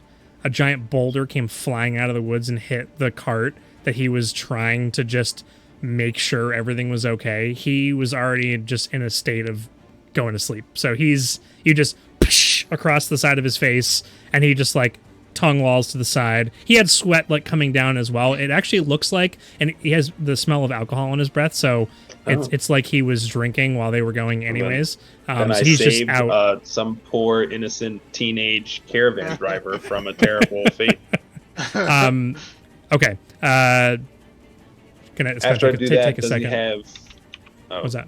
Go ahead. Does he have any like weaponry on him or anything like that? He has a short sword. All right, I take it. That's my short sword. He also has a shield. I don't want that. I don't believe in shields. Okay. My faith is my shield. So you grab the short sword. Razir, you run over to the cart, and you can see that there are 2 totally like crushed bodies under this boulder, which has literally obliterated the entire cart. The horses, which are still partially hitched, like not only fell over but were dragged as the boulder continued to roll and pull the rest of this with them, probably a good 15-20 feet into the forest before the boulder came to rest and pushed a tree kind of at an angle into the forest. And from underneath, you see a single hand of a Leonin reaching out to you, bloodied. You can see, like, partially crushed under the wreckage of this cart is Saigar, who was at the exit trying to follow the rest of you out as he was carried away by this boulder. You also see out of your peripheral, and so would Threll at this point as you're running off on the left-hand side out into the forest, kind of looking over, and you see all these crates have spilled open. There are several health potions that are on the ground, some of which have not been destroyed, as well as your bags and equipment that were on this cart with you that were traveling, that these crates that were in front have now broken open and spilled out into the forest floor as you hear the sounds and shouts of people being literally torn open by these trolls that are maybe 50 or 60 feet away from you down the road. Hey, y'all, our stuff's over here. Maybe a little further than that, 70 or 80 feet. Come get your stuff and help me with this guy. I go over and grab my stuff and begin to assist Razir. I point out some health potions, grab some of them too. I'm going to grab one and help me pull him out. I'm going to go to move what I need to try and get Saigar out. Okay. It's the boulder, like the cart is currently keeping the boulder or the tree kind of partially from like sliding and fully crushing down on it. Go ahead and make this whatever check you'd like. If it's a dexterity or strength, to try and finesse him out of there without causing the whole thing to come down and crush him entirely. If somebody wants to come and help him do that, get Saigar out of there. I would like to help him. He already rolled with advantage. Or it was disadvantage. Wait. He rolled with disadvantage, so this would be a straight roll. That's fine. So we'll take an 18 on that. I'm gonna, yeah. That's fine. This is level 1. Don't forget. 18 is really good on level 1. Okay, so you go ahead and pull him out. He is wrecked. He's got like giant rends in the side of his robe. As you pull him free, he has a giant gash in the side of him from one of the splintered pieces of wood that's like cut him open from like armpit down to his hip, and he's just gushing blood on the side, and he's like coughing and sputtering. Like part of his mane has been sheared off by some of the wood planks that were inside. He's looking really bad. I'm going to be very quick about this. I'm going to get him free and make sure there's nothing sticking into him currently. Okay. And just like pull it out and dump that health potion into him. Okay. So you're like, hurry up, run over, grab the health potion, dunk, open it up, run over, grab him, like pull him out, and you're like looking, paying attention, and you like pull it out just as the boulder falls down on the remainder of the cart. Your stuff is still like splattered. I don't say splattered. It's like scattered out into the forest, so you can still have the crates that are available because the boulder isn't as big as the whole cart itself. Yeah. And so you pull him out, and he's like breathing heavily as you still see fire arrows being fired over, like it's lighting up the forest at this point as one of the trolls finally goes down by the men, and they've already lost like 6 guys off to the side. 6 of the soldiers have gone down. You pour the health potion into him, and he like coughs it up, and some of it runs down the side of his mouth and down his chin. We need to get out of here. Yeah, we do. I agree. We need to go. And then as I say it, I like rub my hands together and they begin to glow. I'm just going to put healing hands on this man, just give him a little bit more of a boost. Okay. To heal him for 2d4. Okay. Why didn't it roll 2? Is that 1? Is it only 1? It says to heal it for 2d4 hit points.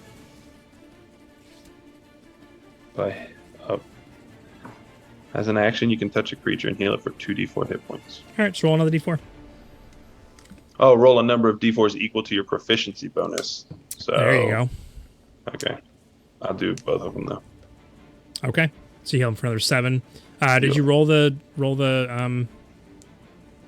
it was the regular healing potion, so we'll just, for the sake of this, he receives the healing, and he looks like he's doing a lot better. The wound doesn't fully close up, but it's not gushing blood at this point. He actually gets up and looks over the top of the boulder with you guys as you're looking over at the battle that's happening. One of the other trolls goes down, and they've taken out another 3 or 4 of the soldiers, and they're just swords are out, axes are flying. The ogre comes over with a giant club and smashes down onto the top of one of the carts. Threll, as you do your whistle and your call, you hear a howl. It doesn't come from the forest. It comes from one of the carts. So Thrall's just gonna curse, turn around, sprint for their stuff. Try to grab their stuff, which should be easily recognizable because they're saddlebags, not a backpack. Okay. And then once collected all the crap, just throw it over the shoulder, whatever. Just start sprinting towards the other cart to where the whistle came from, or the howl. So where y'all going? So you see Thrall. Well, I'm gonna just let you know. There's a massive battle ensuing with a ton of soldiers and really giant creatures that are bearing down on this. Now, there is only the ogre that's left, but all the soldiers look bloodied and bruised, and this ogre is taking its giant maul and is banging on the cart where it looks like there's a giant cage with a canvas wrapped over it, and it's now dented inwards on the top. All the goods that were on the top are all smashed, and there's liquids pouring out everywhere all over the sides. If you engage in this could be very bad. But you do get the sense that this next cart that was in line has a giant cage with your mount inside of it. I recognize that smell anywhere. I gotta try. Okay. You guys watch as Thrall runs off towards the second cart. It's about 70 to 80 feet ish, say 60 at this point. So if your movement speed's 30? 25. 25? Okay. So in short dwarf legs. A round and a half, you guys watch as Thrall rushes off towards this battle. I call after him. Where are you going? What are you doing? Gonna shout. I'm gonna look at the short sword. Go ahead. I gotta get to me fluff. I look at the short sword in Duke's hand. Right, first of all, how do the horses look? Are they mangled, or are they just kind of been flopped over? They've been flopped over. They've probably taken some damage, and they're neighing and trying to get themselves back up, but they're still hitched to the cart that was destroyed. So they probably could get themselves back up, but they're just having difficulty, and they're flopping around on the ground right now. So they're not going to the glue factory yet. Wow. Wow. I'm gonna look at the short sword in Duke's hand. Bright Eyes, help me free them horses.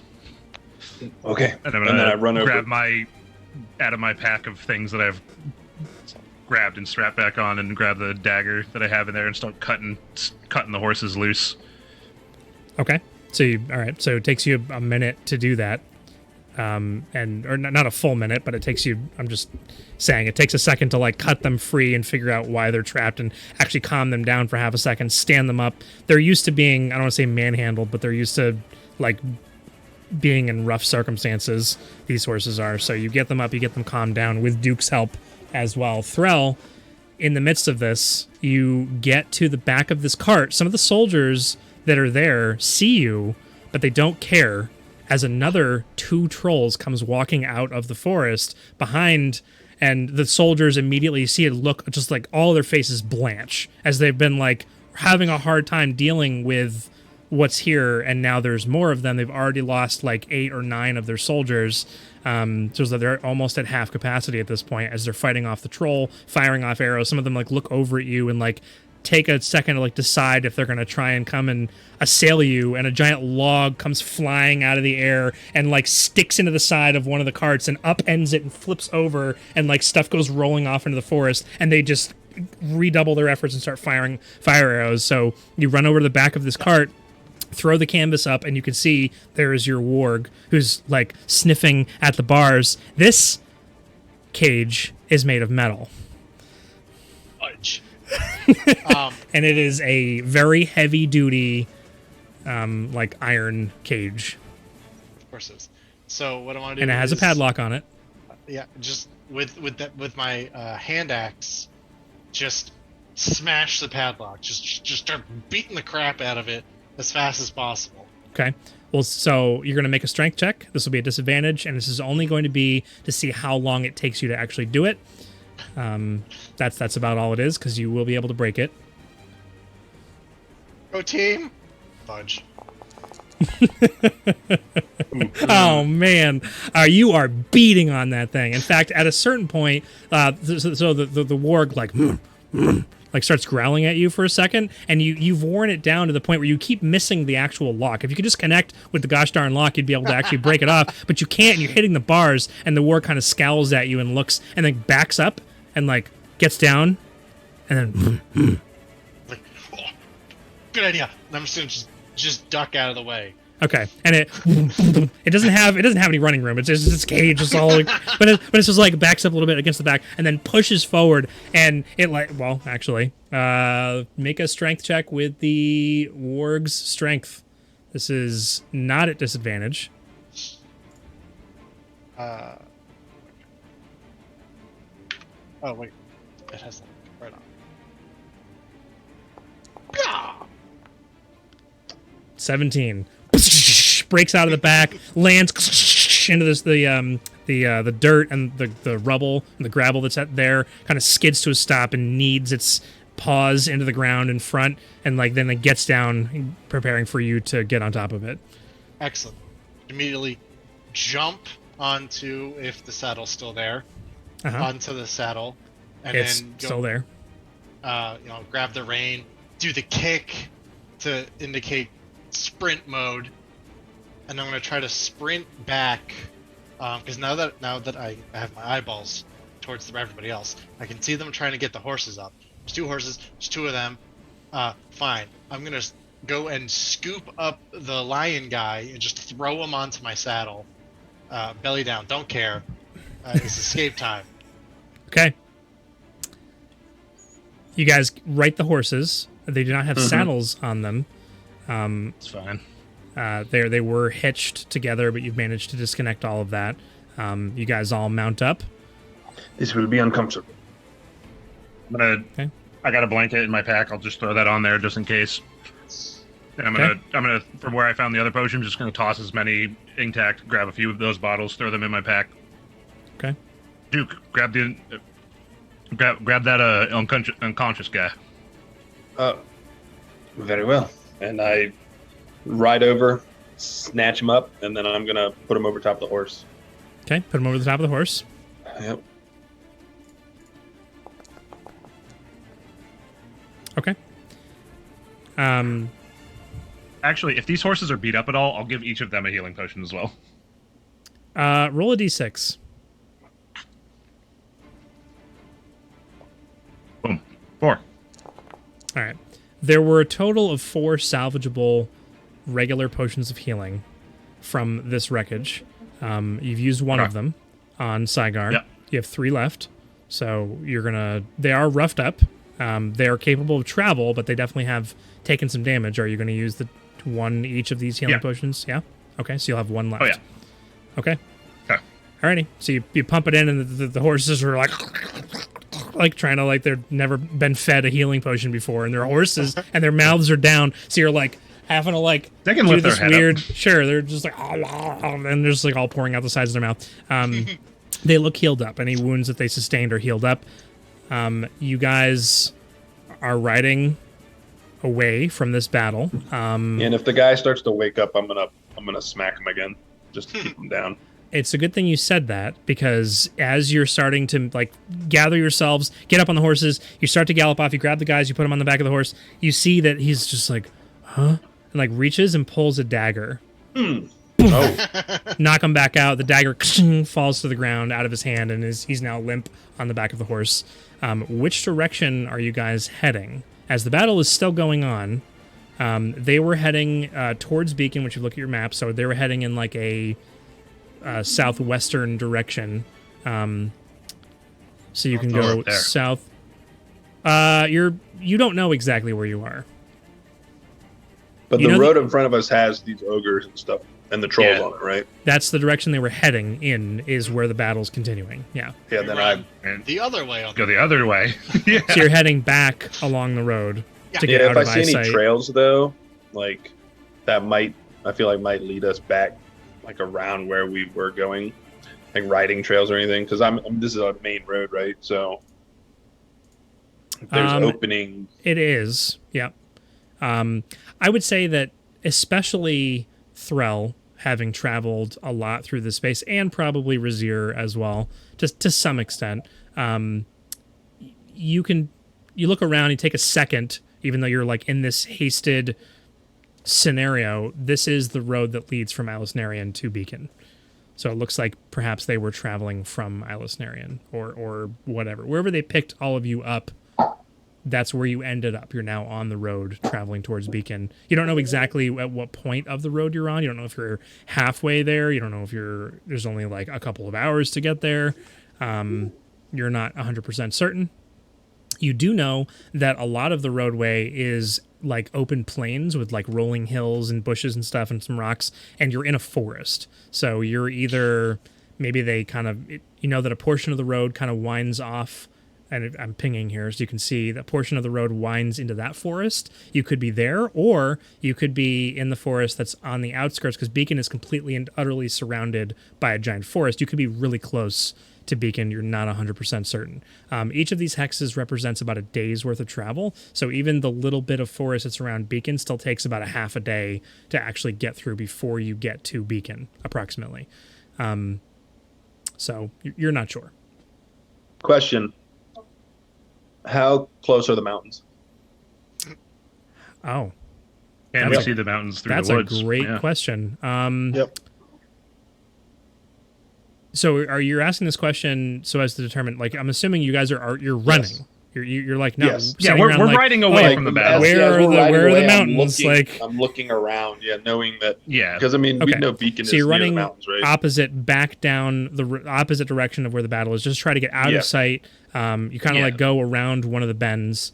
And reassess. Once we're not like in immediate danger, we're like, all right, we got around a bend. There's no trolls chasing us. There's no guards chasing us. All right, start looking around. Where are we? Sure. Okay. So you get to that point, and the sounds of battle kind of fade into the background and then end entirely. And there's still a little bit of screaming coming from where the battle has ended. It sounds like the trolls and the ogres were defeated, and there's some milling about, and the sounds of metal kind of clanging and whatnot.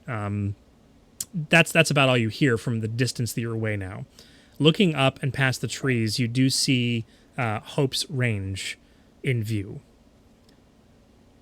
So you are in the forest closest to Beacon. Closest you're to only Beacon, okay. you're you're probably like here, approximately.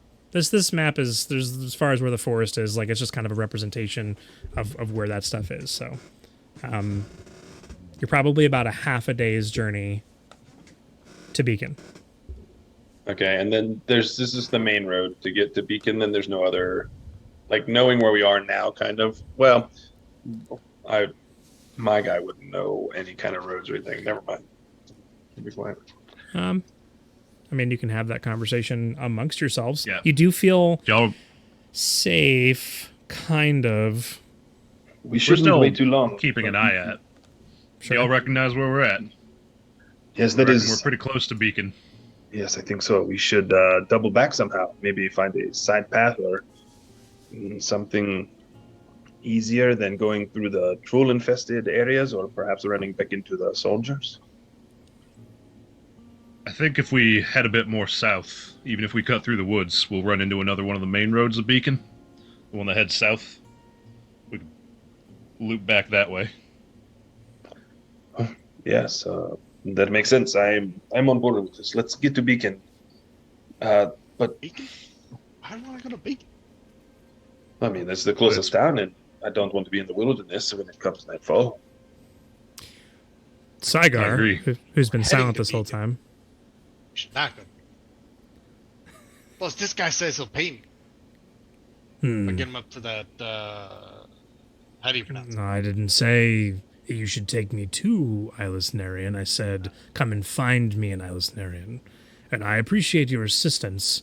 It sounds like, or I should say, it's likely they'll be looking for the bodies. Yes, I think you're right. I am not much of the fighting type, but I am one who can meander my way through situations and places and without being seen, to some extent. I will not be remaining with you to go to Beacon. I need to get back to Ilis Narian. There are some things now that I've been captured by the Chainless that I need to take care of. Oh, Well, all right. That's for you to decide. You got enough food to bring with you for the trip?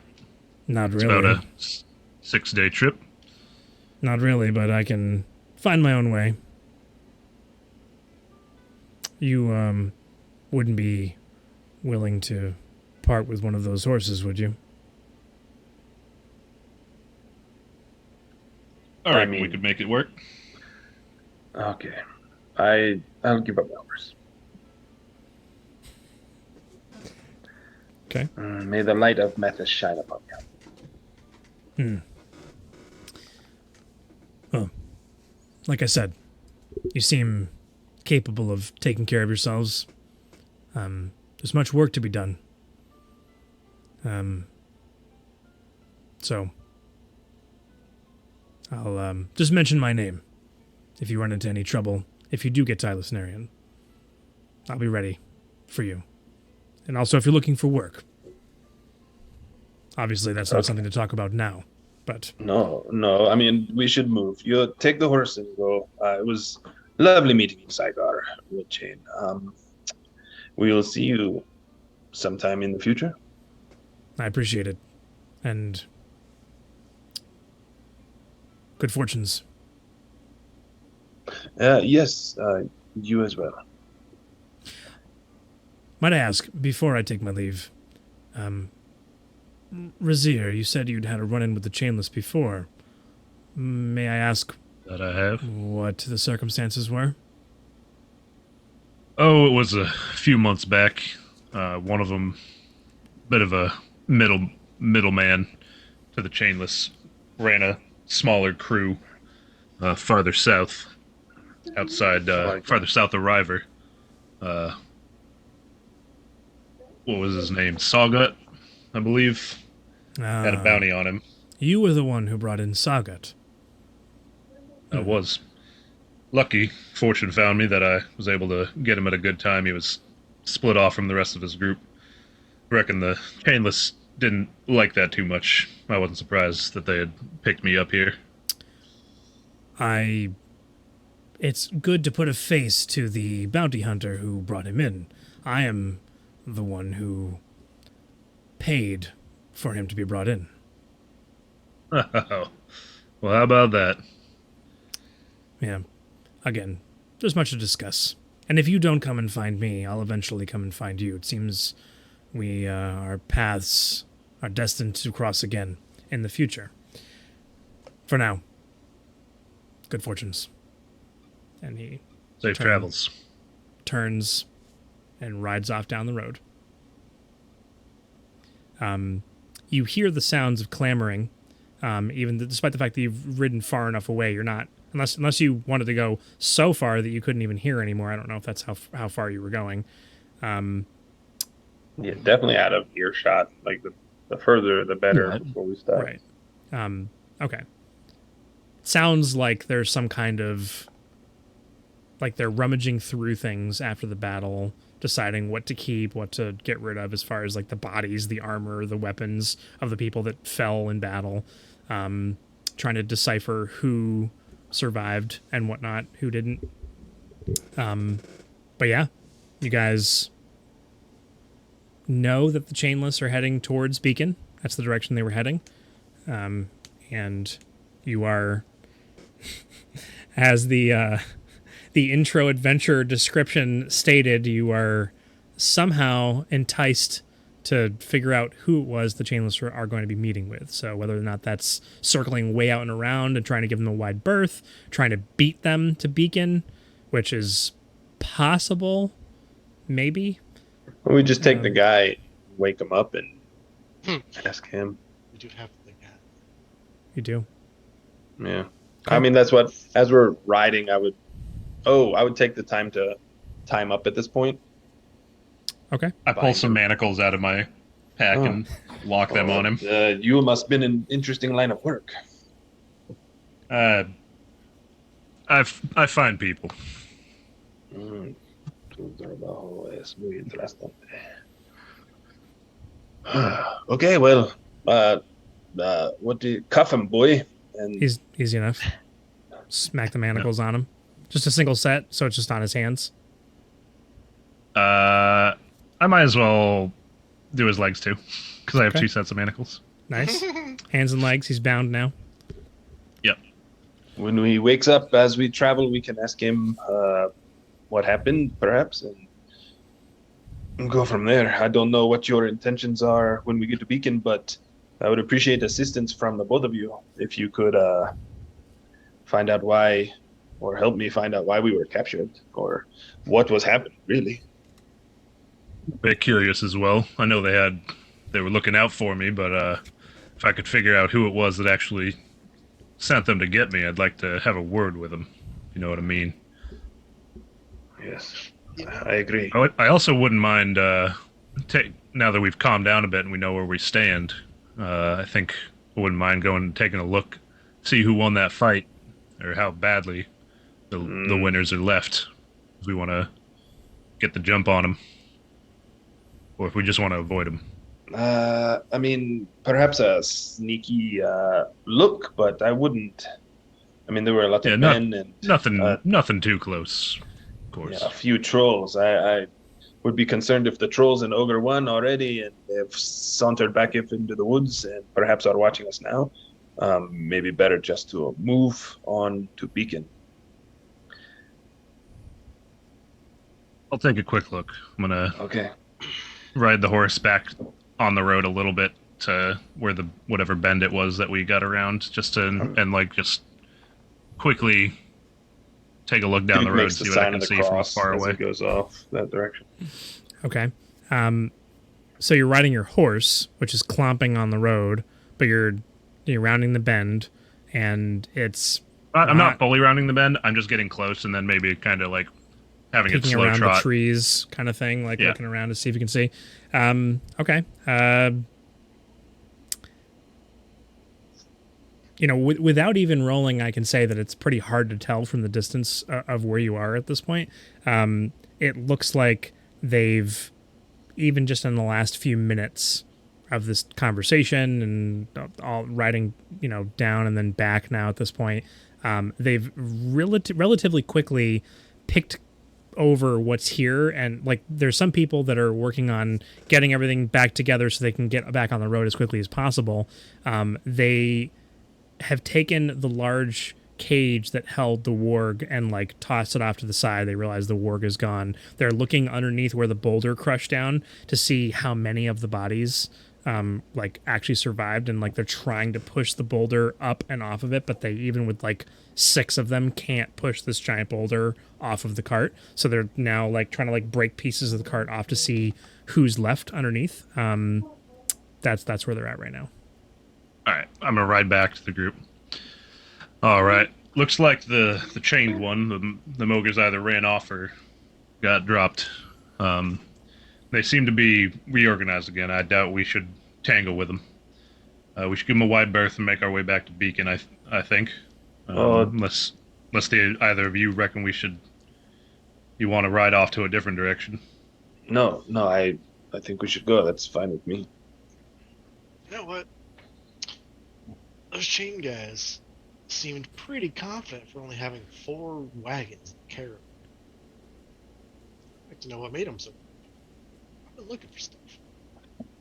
Also, who the hell damn near freaking has the audacity to kidnap me? I think we're all wondering that. If they're heading to Beacon, then they're going to meet someone there. Chain don't normally operate out of Beacon. At least as far as I've heard. Eventually, I gotta go see if I can find the rest of my compatriots. I am too damn tired right now. Let's just go to Beacon so I can find somewhere to sleep. Yeah. Yeah, good rest will feel nice. I don't know if we'll have time to do it, though. We gotta figure out... Watch for them to come into town. They're scrambling to reorganize right now, so we could get a head start to get around them. We head south first. I mean, there's no guarantee that they knew who we were. Maybe we just got snatched up, although I don't remember. I mean, we have this man, so he would be able to tell us where they are going. We could avoid that area and find a place to rest instead. Oh, good. Okay, well then let us go. The gods will guide us. I feel better getting into Beacon.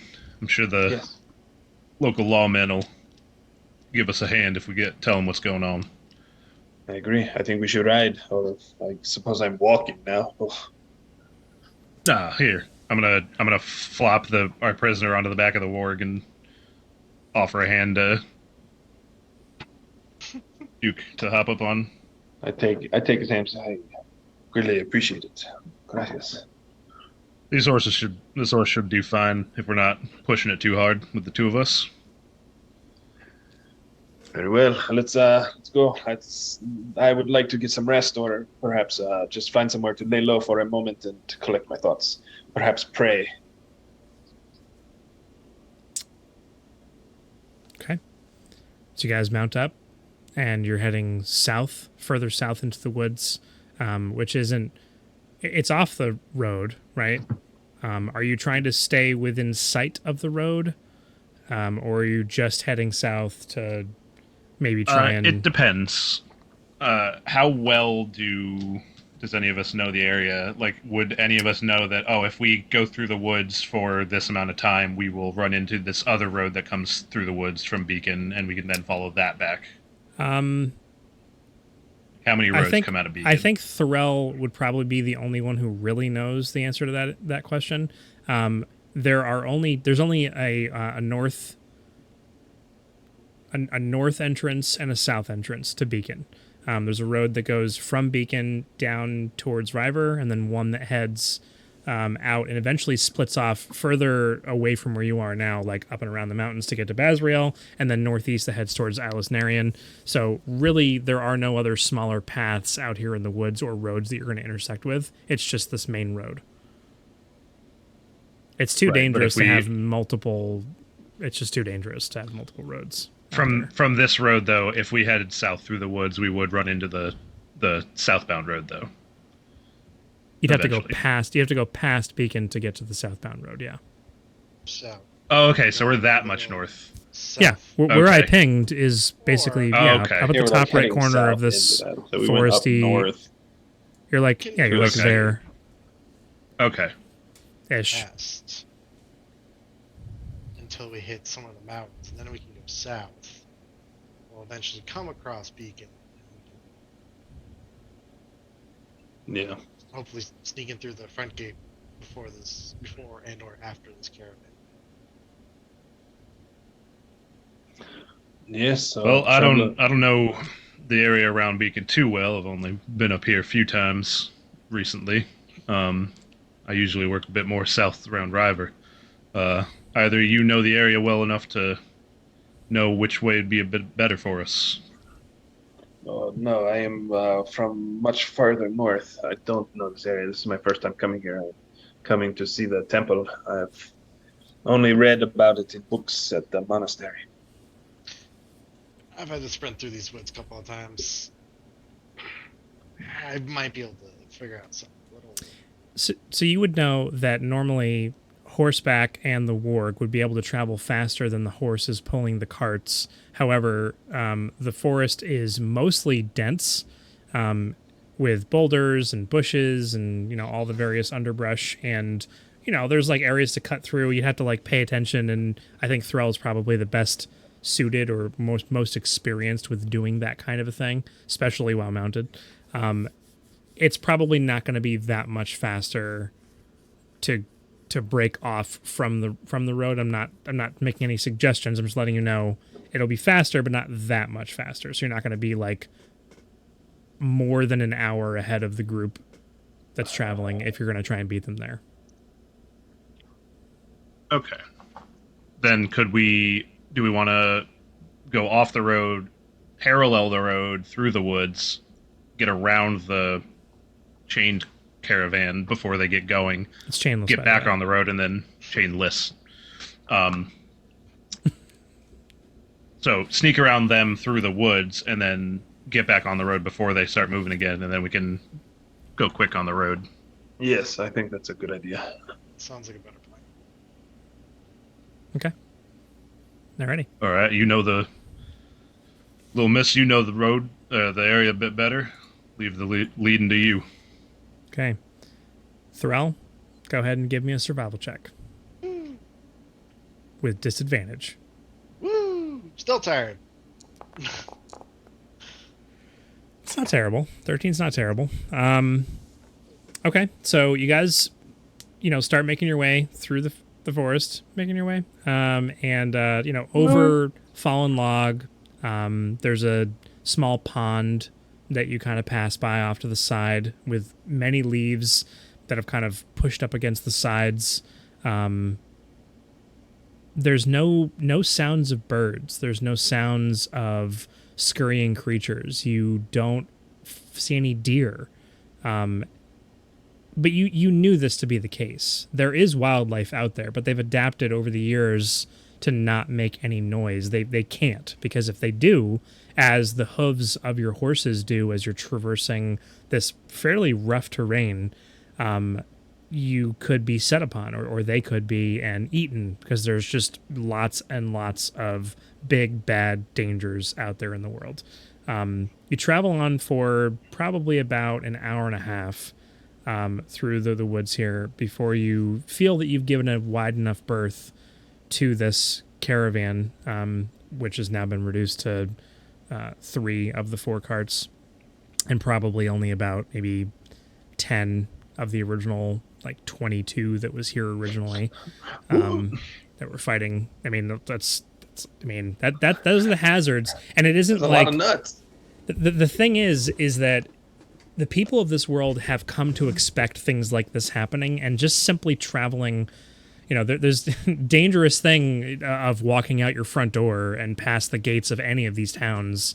You're just walking out into a very dangerous world, and the expectation of death is a very real thing out here. And it's even more dangerous that you've chosen to step off the path into this. And it's at that moment, as you're about to get to where the road is, and you kind of make sure, as you're kind of keeping an eye out through the woods, you kind of can just barely see the glint of a bit of metal, like way off in the distance through the various trees, keeping a bead on where this caravan is, that I would like Thrall to make a perception check.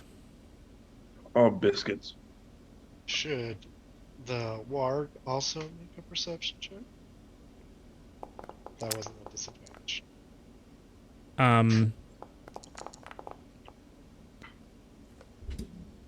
Sure. Go ahead and have the Thrall. Thrall. That's funny. Make the warg make a perception check. Thrall. Will it be relying on hearing or smell or just vision? This would be just on vision.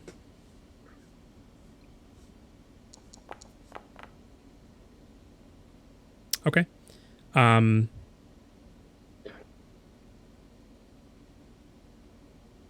You're a ways away from the caravan. You're meandering your way through, the rest of the 2 of you on the back of this other horse, and all of a sudden, there is a giant net underneath the bottom of Thrall. The entire warg, and the rope pulls it up into the air, dangling from the trees about 10 or 15 feet in the air. This net was large enough to actually encapsulate the entirety of the warg and Thrall, who's now crushed up against the side of this warg and is now dangling as the branches of the tree are like almost like pulling. All this weight is pulling it downwards, and it like swings and like bangs into the side of one of the trees. All the leaves and bits of branches come clattering down to the side.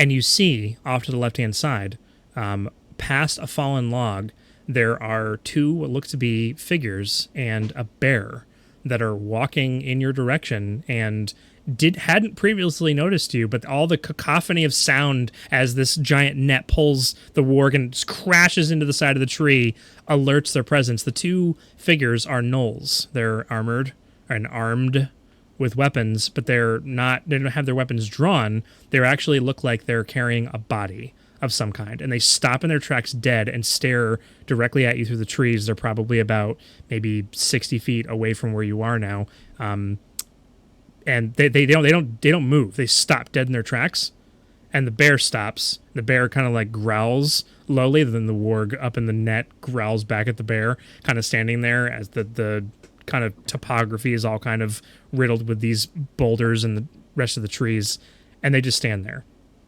looking at you. I want to pull out, now that I've got it restrapped around my waist, I want to pull out my revolver, aim it up at the rope, and okay. As you fire it off, you don't need to actually. No, you don't need to make an attack roll. Just wait. You're firing the revolver. Or are you doing an Eldritch Blast on this rope? It's Eldritch Blast. So if you look, as I was putting this on, the two of you probably would have seen that I get this revolver and pull it out to check it, and as I'm looking at it, there is no barrel. Cylinder? No, that's a barrel. Cylinder. Yeah, no drum. Chamber. There you go. Yeah, drum. There you go. Sure. That part's missing. Reholster it. So now at this point, Alex should know the name of. Actually, so should Donnie. You guys should both. Right. Cylinder. Yes, the cylinder is right. It's a cylinder. Yeah, the barrel is the long bit that's still there. Go. There you go. I don't know guns. It's fine. I guess technically also the chambers. Chamber. Whatever. Okay, so he's got this, and the color of your Eldritch Blast is the same as the hand was. I'm assuming green, smoky, like a light gray almost, kind of like a ghostly green visage. It's the blast itself is a little bit more black, but with the green tendrils as a little bit inverse of that. Okay. As he does that, I'd like to mostly. Go ahead. Yeah. No, that's it. Mostly black with the green wisps and tendrils all over it. Sorry. I would like to throw a dart at the net to try to cut it. Is it rope or steel? It's rope. Okay. And so the actual. It's rope holding a rope net, so he's firing at the top to cut it from the top there. Yeah, I'd like to also throw in case he misses, or something. Sure. Okay, go ahead and both of you make an attack roll. Sure. Okay. While doing that, Why did I roll twice? I'm sorry. throw down to my war and be like, "Hey, nah, bite us out of here! Get us out!" Stupid 7. net." That was trash. I'm trying to like get to my freaking axe, try to cut it, but I can't. So just tell the warg to start just chewing at the net. Right. Okay. So this is it's a hunter's net that was set out in the woods, but it's relatively simplistic. The Eldritch Blast kind of like blasts through it. All the ropes like and breaks, and the dart just goes sailing through the spot where the rope once was, like as though it was going to hit it, but the Eldritch Blast got to it before the dart did. As you take your revolver out and point it up and fire off, the two gnolls drop the body and draw their weapons and start racing towards you. And I would like everybody to roll initiative. Be ready. All right. This is also a disadvantage because this is a skill check. Is it? It is. All right. Are you guys ready for the first battle of the new campaign? The first. Man! I fell out of a net. You did. and the warg is on top of you, clearly, as you can see on the thing, because you're actually there, but the warg fell on top of you. Okay, I gotta remember how to do this. There was no encounter before. Nope, that's making you invisible. That's adding you to the combat tracker. That is adding you to the combat tracker. I gotta get you out of the way. We don't actually need to add the warg, because well, actually, you would need to remount your warg. Right. What is that, like a movement? It's a movement. half your movement. Never. I'm not going to actually put the warg on Unless there. you have... Hold on a Unless second. you have mounted combatant. Okay, so, Donnie, I need to tell you this, and I need you to remember it before we actually get into this combat here. Now, I've held shift to put your token in the center of the warg, and you can click and drag over both tokens, and then click on the warg's token to move both of you together. He's still under the warg for me. Well, game paused. I can't do it. Well, okay. He's still under the warg for you? Yeah. Yeah. I saw that. I also can't control my own token at all. We don't have Oh. missions yet. I haven't. Yep. Yep. Well, hey, that's what this is all about. Observer. Yeah, Who is Don't this? worry, guys. I speak bear. I yeah? don't remember who. Razier, configure permissions. Razier is Eric. You are the owner. Save changes. Thin White Duke. Configure permissions. Alex, owner. Save changes. Thrall. Configure permissions. Observer. Donnie, owner. I'm also going to give you control over the warg, obviously. Okay, so holding shift lets you drop your token anywhere, so easy enough to keep your person on your mount. Okay, so I'm going to... Nice. There you go. Oh yeah, look at how mounted you are. Woo! It's pretty neat, isn't it? It's pretty cool. That is neat. Yeah, it just works. Okay. Oh, now I can't. Cool. Once I select them both, even if I click out of it, it still has them both selected. Oh, unless I do that. Cool. That's okay. I figured it out. What if I do this? Yeah. Oops. Crap. I can fix this. Duke, what did you get for initiative? 5. 5? Oh boy. Yes. Me too. Oh boy. Who is the higher dexterity? He does. So, okay. Right. Sure. Yeah. And then what did Razier get? 7.18. That's okay. So we're gonna win, right? Oh yeah. Wow, look at how these initiative rolls are so bad. That's so ridiculous. Well, we had disadvantage. I know. I meant even for the bad guys are just really, really bad. Okay. New here. Now, I have a list of battle music that is like 80 songs long, so I should be able to, as I have it on shuffle, just press play. No more of this selecting music, and we'll see how it goes. Inshallah.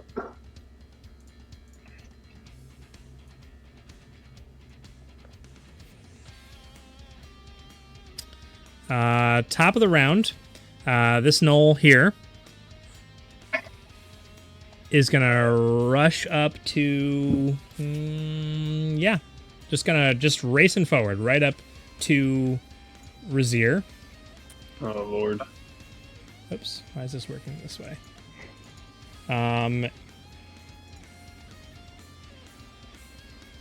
Is just gonna make a spear attack on you. Dokie. Oh no, that's a 19 to hit. Lit. Oh no, this is not good. Okay, you take 6 points of piercing damage. Ow. Yeah, how much? That's not good. That is not good. That's more than okay. half. Yes, it is. Fine. All right. So it literally races up. We're gonna get more into descriptive about this, and feel free to describe all of your actions and what you're doing, and not just take your move and attack. So it runs up with the spear, and you're like just after firing and watching as both of these, so Thrall and the Warg are both prone, by the way, as you fall to the ground from this. So you're going to have to use half your movement to stand up, half your movement to get on your mount, and then that's going to be all your movement, just so you know. Was he knocked off his mount by the net picking him up? Because he was on totally squished. He was all mangled up inside of this net, so I would say he did not land. Imagine you get released from the net and you just land perfectly on the ground, still mounted, no problem. Like, oh, no big deal. Double jacking. Comes up and just Do it like all the takes time. the spear and like jams it right into your stomach. Just right in. Yeah, you're bleeding. It's bad. You are now up. Okay. That's not good. Out more than half your health in the first hit. Okay. This is bad news bears, Yep. boys. Level 1. What can I say? All right. You can say you warned us, and we just did not listen. Well, I mean, yeah. Yeah. Y'all shouldn't have done that.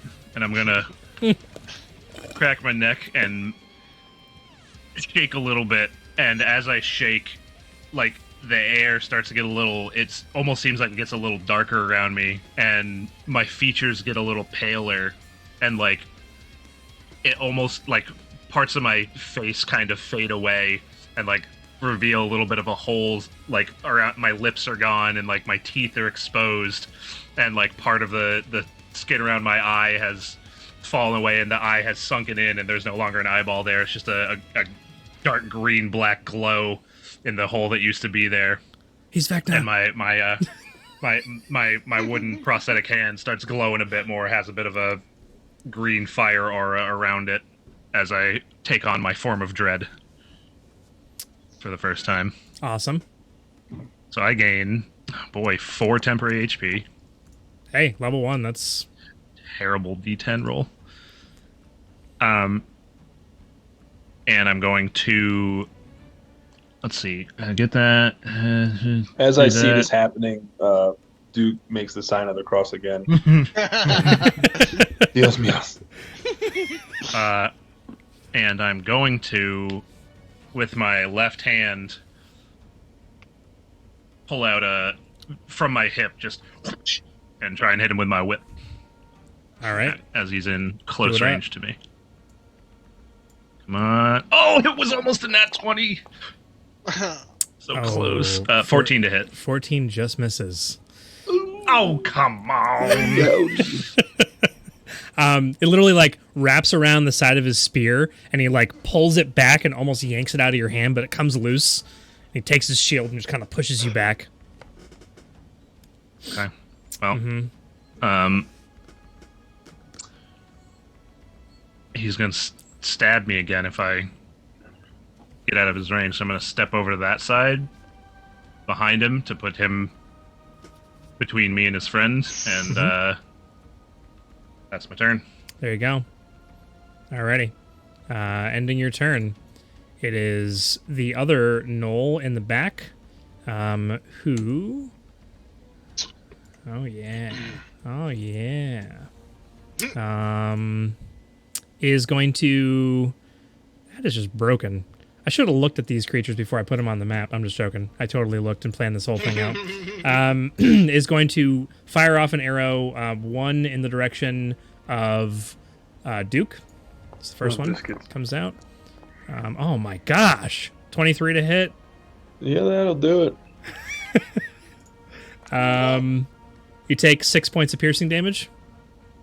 How much health do you Ouch. have? Oh no, this is so bad. The other one is gonna fire off in the direction of Thrall. Why does he get 2 attacks? Because it's the stat block. What is happening? Stat block. 20 to hit. Get out of here. You suffer 3 points of piercing damage. So you both thunk, thunk, take two of these arrows in the side. It just kind of like cackles and it's like ducks down behind this fallen log that's on the bottom right of this map here. Threll, you are up. Cool. Using half of our movements, both me and the Warg, to get up. So like the warg fell on top of me, so like gotta like push him out of the way. He goes, "Nah, it's the other way around. Oh, you were not prone. to-" It had disadvantage on its attack. Oh, yeah. Oh yeah. Hey. And that is an 8. I didn't Hey. hit none. All right, so you did not take that damage. 3 health back. So I'm like, "Nah, it's the other way around." So I'll climb on top of my warg, who now only has 25 feet left of movement, which will go use 15 feet to go over here. Give a little kick on the saddle, like get him. And so the warg will attempt to bite the knoll. The warg cannot do that when it is mounted. The Oh, warg can take up. one of 3 actions: dash, disengage, or Dodge. dodge. Right. Okay, never mind. So then I'm gonna kick, and we're gonna go 25 feet. This trying to not be in there. This way, around their threatened space, and make a shot against this guy, the other archer. Okay. What's your range? 150. That's the short end of your range? Sure is. Nice. All right, go ahead and make your attack. I also have, just for future reference, I took the sharpshooter trait. Oh. So, His range Long is 600, range. not 150. yeah, long range doesn't impose disadvantage, and I ignore half and 3/4 cover. Okay. Well, this guy does have 3/4 cover, so it doesn't matter Not for to you. me. That's pretty nice. Take Yeah. my arrow and just go flip. So you literally like push the warg up, stand up, jump on top of it, and you're like, oh, man. And you just run over to the side, pull out your arrow, shoo, fire it off. Go ahead and roll your attack. It's almost a 1. 21 hits. Go ahead and roll damage.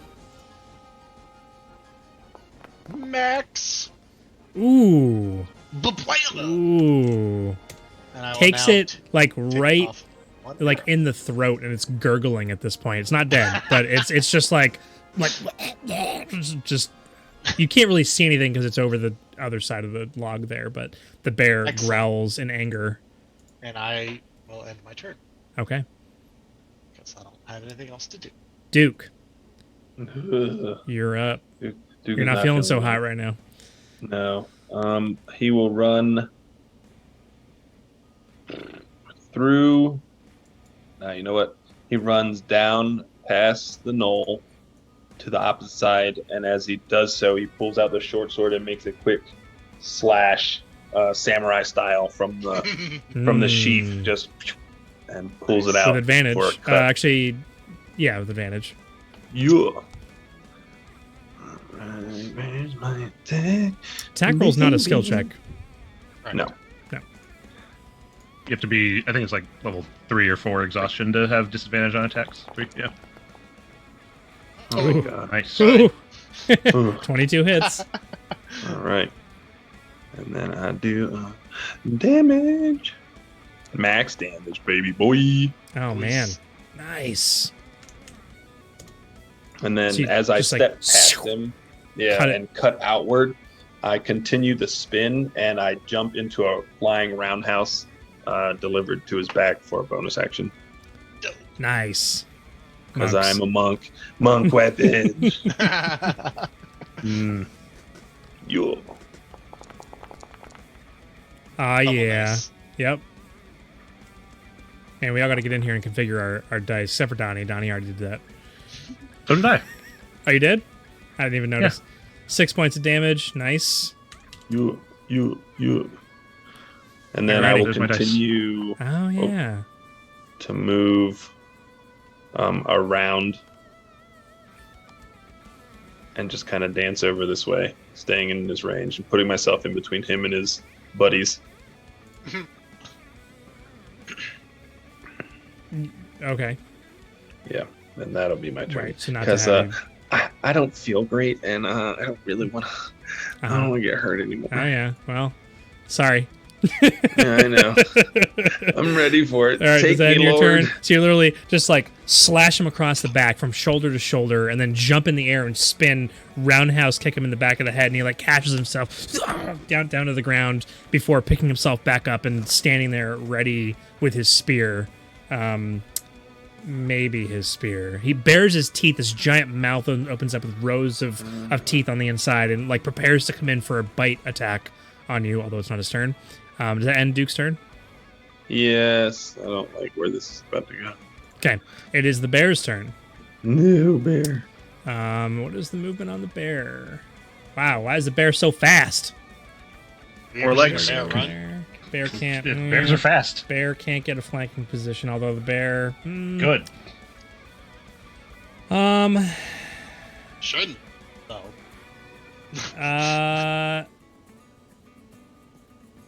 Yeah, he's just gonna go up over here. Good. And the bear. Oh man, the bear also gets a multi-attack. I love it. Oh, Two- good. 2 attacks, one with its bite, one with its claws. The bite is gonna come in against you for a 10 to hit. That will not hit. Claws comes in for a 16 to hit. That'll hit. That is 5 points of slashing damage to you. Ow. Nope, I had temp HP. I have to double check something. Don't forget, you can always add your temp HP right on. Well, you're keeping track on D&D, I got it. but you can keep track on. Yeah.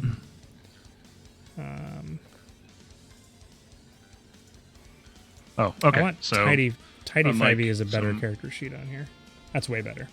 There we go. unlike some other things, my Form of Dread stays up even after I've lost the temp HP. So Okay.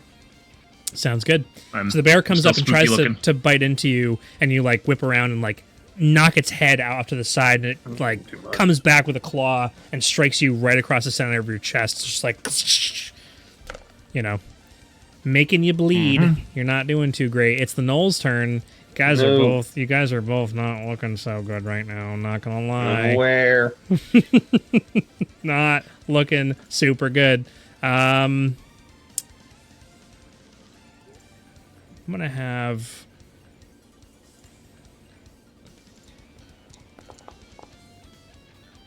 It's a natural Yep. 20. It's well, there was an attack roll. I was rolling to see if it was intelligent enough to know about flanking. So it's going to move around you, and it's going to use flanking on Razir. Oh, no. how does it move around me? Oh, you get an attack of opportunity. Cool. I'm gonna do that. Knows about flanking, but doesn't know about attacks of opportunity. Apparently, Use your He, whip. he only graduated flanking school, not attacks of opportunity. there you go. So he stayed in reach of my whip, but I would stab him with my dagger instead, Okay. which he would have moved out of range for. So I'll give him that. Take this dagger. Nope. Oh no, that's the worst. That is the worst.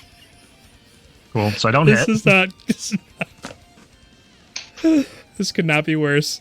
Man. Okay. That's so bad.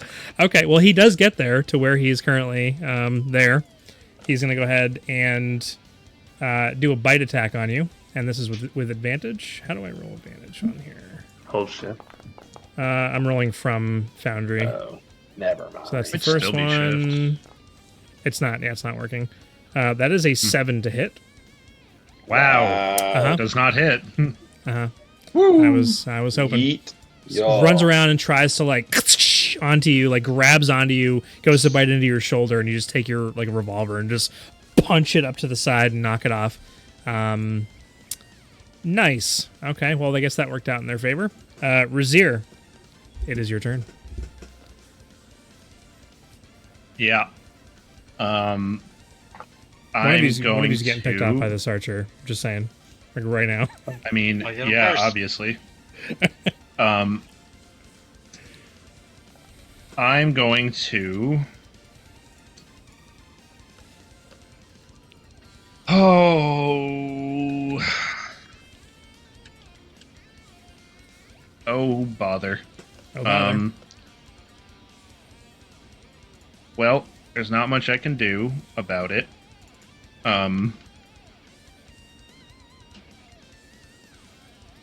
Yep, level 1 can't do much. Actually, you know what? I'm gonna, as a bonus action, I'm going to recast my form of dread to get those temporary HP again.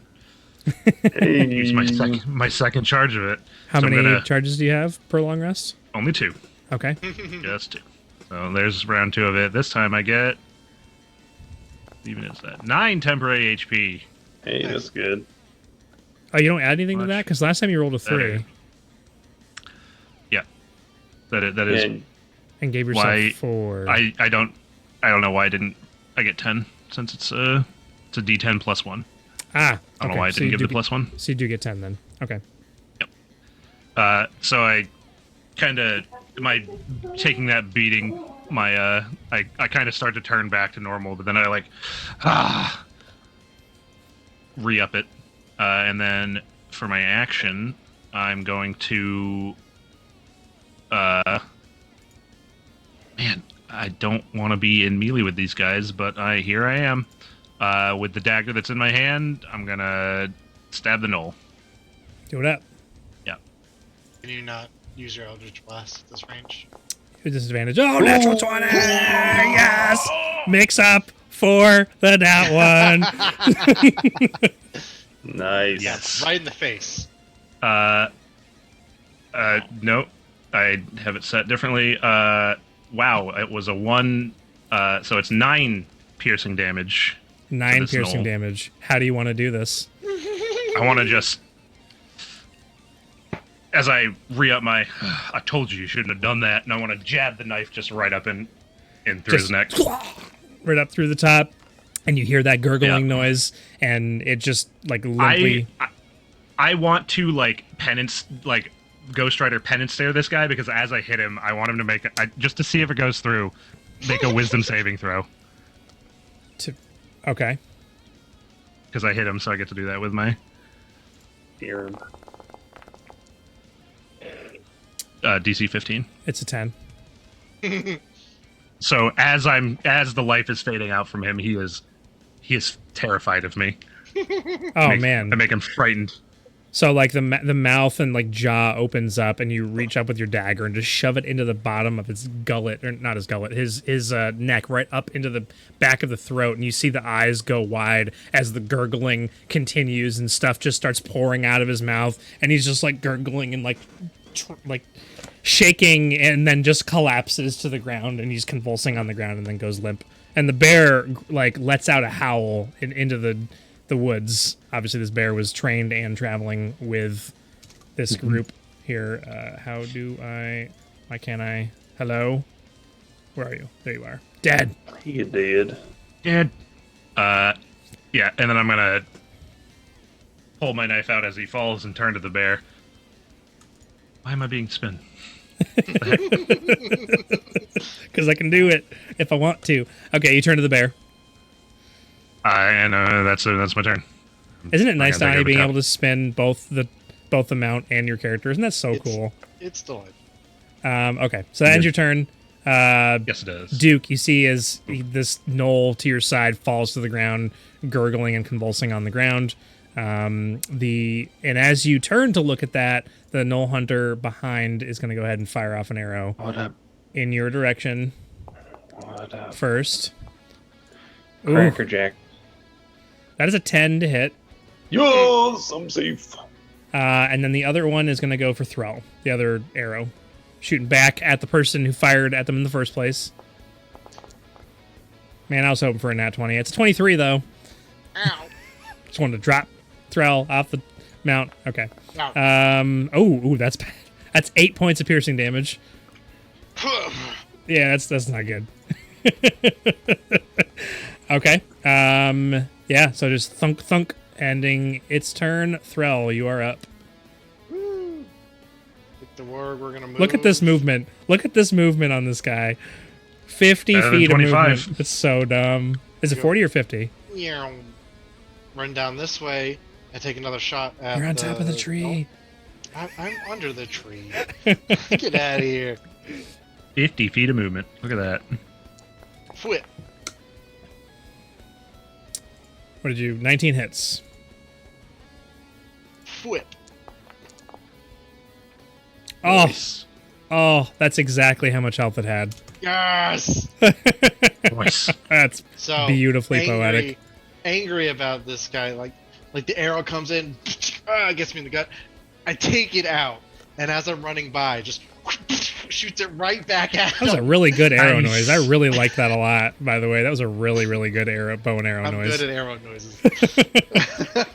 I like that. Shoot it back at him, go right Oh. through the neck, the nice little soft spot. Yeah, just Falls over dead. drops him, And then I'm falls gonna backwards. work. We'll continue running this away. Oh my goodness, just stupid movement. This is going to be a problem all campaign, I can tell right now. Gotta go fast. And- And then I'm going to use my bonus action to do my second wind, real quick, so that I can regain some hit points. 6. Nice. That will be my turn. See, you were all worried about this. I will. Duke. Yeah. I'm still worried. All right, I'm gonna. I almost died. I was at 4 health and it was attacking Almost. me. If it hit, I would have been down. Keyword. Would have been down, I not dead, run- though. Past the bear, and as I get close to the back of him, I do like a leaping, like forward roll somersault. And as I come up, I do a spin on my knee and slice the cheeks on this bear. Oh, no. That's terrible. This poor bear. Okay, Cheeks slicing out here. do it. Oh, why is it not giving me biscuits? There it goes. Yo, Oh, 20 definitely hits. yo. 7 damage. 7 damage. Yep. And then so you again- just slice it across the butt cheeks. Yep, I come across horizontally, and as I keep spinning, and again just a sliding roundhouse to the flank of this dapper bear. What if your foot like- gets caught in its butt? It's likely. Gotcha. Go ahead and go ahead and roll your attack. Ooh, boy. Oh, not 20. It's so good. Critical so I butt roll. kick. I roll Critical- once, and then what? Critical butt kick. That's so good. You do your normal roll and then you add the highest possible damage. The Foundry should already be For the dice. configured for it, by the way. So if you click roll damages, like within Foundry in the chat window, it should automatically do it correctly. It didn't for me. Okay. Mine's What not if I- doing anything. Uh-oh. Like I click it, it just has red outline. Yeah, same for me. Okay. Well, that 4 plus 7, so 11.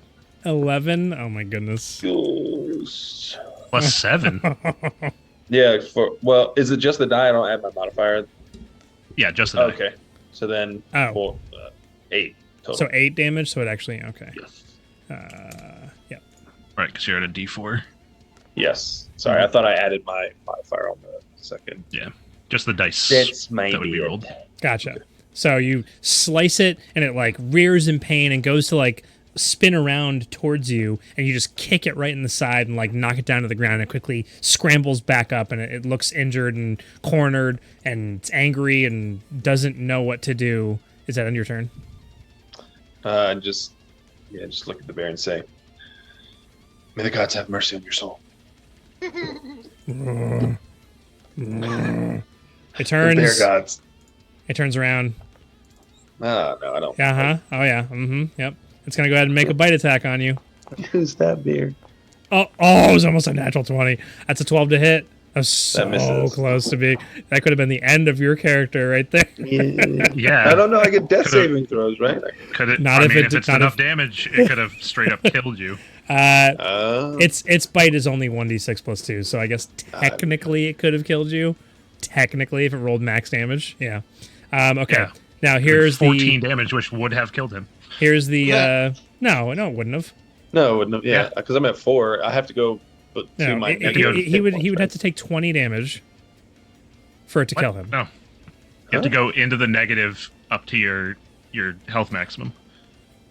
Gotcha. So 14 would have been exactly enough to actually kill him. So it would have had to do max damage. Gotcha. Okay. Yeah. Anywho. All right. So well, here's that. the claw attack on you. No. Oh, so close. 20 to hit. Yeah, that'll do it. 8 points of slashing damage. Yep, that sure does hurt. Yeah. You I drop. You sure do. And it literally goes in to bite you, and you take your foot and like kick it off to the side, and you're like haggard. You're like hanging on. But you're ready. You're like bobbing and weaving, and as you're bobbing and weaving, it also bobs and weaves. It bobs to the left, and then comes back with left hand right across, and just right in the throat. Right in the throat, just right across. Fall to the ground. You're bleeding out on the ground right now. Yep. That does end its turn. Kung Fu Black Bear. Kung Fu Black Bear. That's why he's a black bear. Razir, it is your turn. You watched. Yeah. You are. Yep. Let's see, Duke. I mean, he's not dead though. He's. How do I? I'm going to. There we go. Start running around, and as I do, I'm going to stab at it with my dagger because I'm still in melee of this dumb thing. Mm-hmm.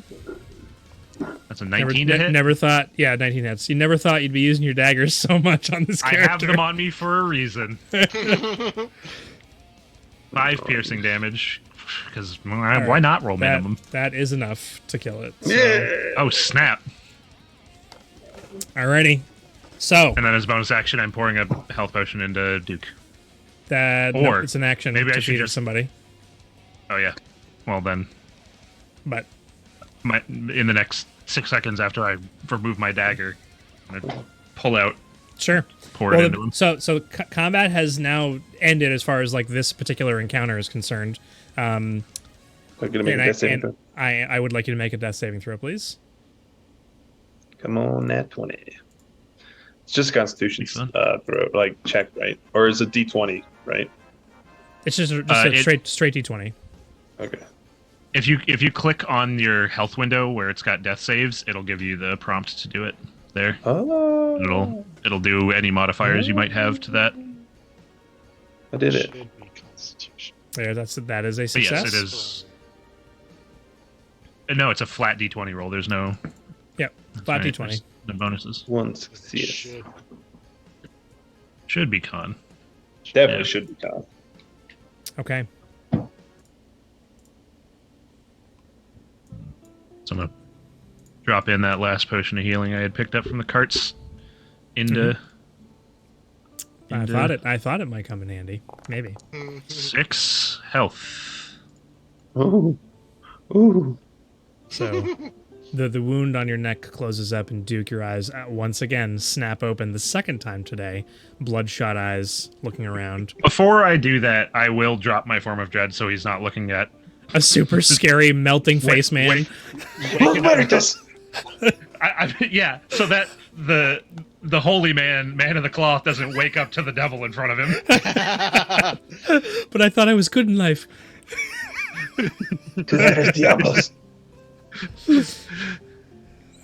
That's hilarious. But yeah, your eyes do snap open, and you're able to breathe. You don't have blood in your lungs anymore. I saw the face of God himself. That was jarring. Should we press on? I mean, I would rather not stay in this wood any longer. I ain't feeling good either, but we need to keep moving.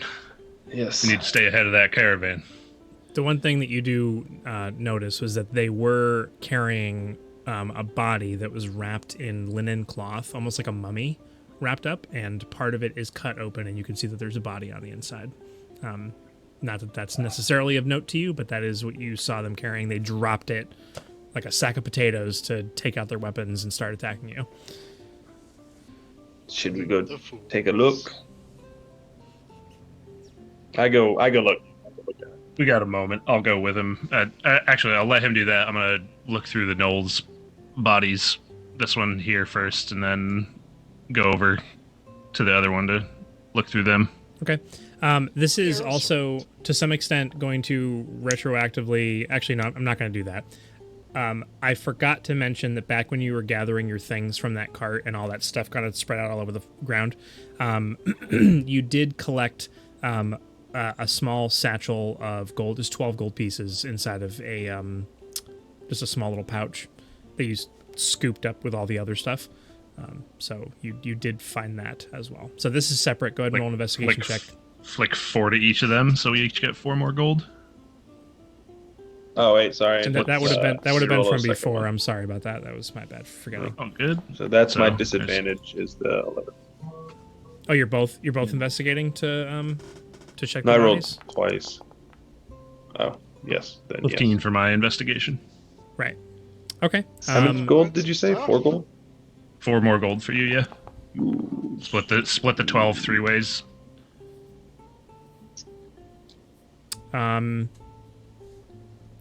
So Duke rolled twice by accident, or it's an investigation check. Would have been disadvantage. Yeah, it's so a 11, 15, and 4. 11. Gotcha. Okay. Searching through, their weapons are simple weapons. There's a spear, there's a shield, there's a longbow. They're wearing simple leather armor. It's been mostly damaged, even from not only just from this battle, but also from them being travelers out here. I mean, this is, again, there isn't necessarily any question like, why were these gnolls out here? Why did they have a bear? Like, that isn't a question that comes across the minds of most people that are just traveling out here. Who knows what they were doing? They were carrying a body, but it isn't like that. Again, that's not to continue. We're not surprised about beat the a dead horse. situation. Exactly. They were hunters. Who knows why they were out here? But you do find a total of 8 gold on the 2 of them. All right. Yeah. So and that, 4 silver and 2 copper. How about that? There you go. A little extra. You're just gonna throw that money away? This isn't gonna be like Ring of Valor where I'm handing out hundreds of gold. No. Just so you know. Okay. If 8 gold, 4 silver, and 2 copper. You said. Ooh, what is this song? It's 8 gold, 4 silver, and 4 2 silver. copper. Okay, I like we that. can split that later. Once he's finished I investigating, do I'd want like to go grab ahead. like the longbow off the one and any arrows that they had and toss them to Threll, and then any daggers they had on them just to have some extra knives, and said one of them had a spear. Yeah, spear. Grab that and Don't forget, Donnie, you are keeping track of ammo. I am. This guy had 8 arrows on him I'll take them. and the don't longbow. forget to get half of your own arrows back that you used. During all this time after we fleece the bodies, I'm going to read a prayer over top of the corpse that they dropped. Okay. Is it audible, like to everybody? I don't say it like loud, but I do. Yeah. I People who are say in it the at a city can normal hear it, tone. though. Yeah. Who is it to? To Mathis. Gotcha. Yep. Okay.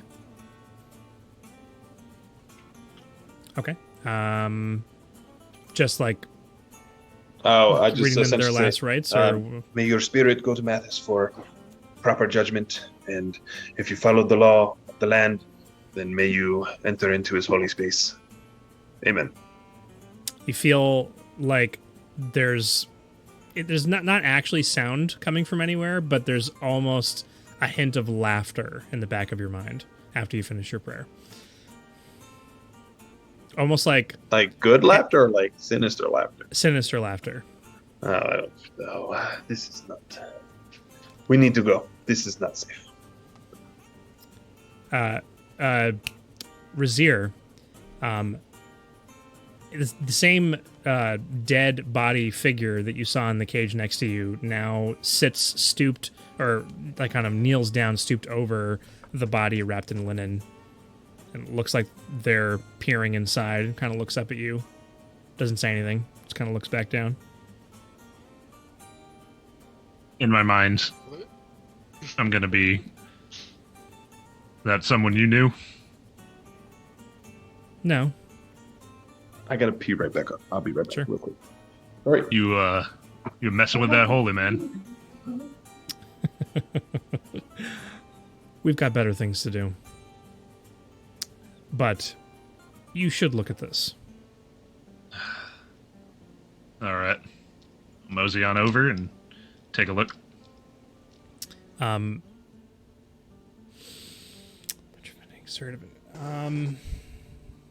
Yeah.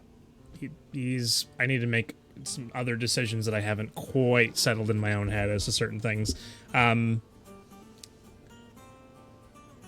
If it's not something say that's minor- immediately an issue, you can just say there's something I know and you can figure it out and tell me later. No, it's so you actually Threll, you notice that as Razir is walking over to this corpse, that the little flap like that was cut open which is facing away from the rest of the party, the linen cloth like lifts up of its own accord without Razir, before Razir even gets to the body. As Razir, you watch this figure reaches down and picks up and moves the linen cloth slightly so you can get a better look, and so can he. Strange. Kind of looks a little bit like you. You look down. Take a look. You look down. This is or was a human. And looks normal, except for it has two faces. Literally two faces. The head is larger than normal. It was all wrapped up and bundled. It looks like the corpse itself has been rotting for quite some time. But there are two identical faces side by side that are not like rent in two or anything. I know Alex just gets back and he's like, what are they talking about right now? I should have waited for him to come back to describe this whole thing. Duke, you did notice as Razir is walking over to this body wrapped in linen cloth that has a slit in the side of it, that the linen cloth moved of its own accord before Razir got to the body. Like it moved. And you don't know why. Sign of the cross, and I step away from whatever he's doing. That's going to be, oh my gosh, you're going to be hearing that literally the entire campaign, just constantly. Sign of the cross. You need to make up something that's not a cross. There's no crosses in this world. Whoa, what do you got then? Make up your own thing. Okay, all right, I got it. Yeah, make up some other symbol that's not the cross. I like the cross. Okay, I got it. Okay. There's no Catholics in this world. Mathis is Catholic. It's cool. He's the first of his kind. Yeah. No, all right, I got you. I'll come up with something next. Okay, you do some kind of weird swirly thing, like I just really like saying "sign of the cross." So. Oh, okay. All right. Well, I mean, it's just fine. We get the connotation. Be sign of the cross.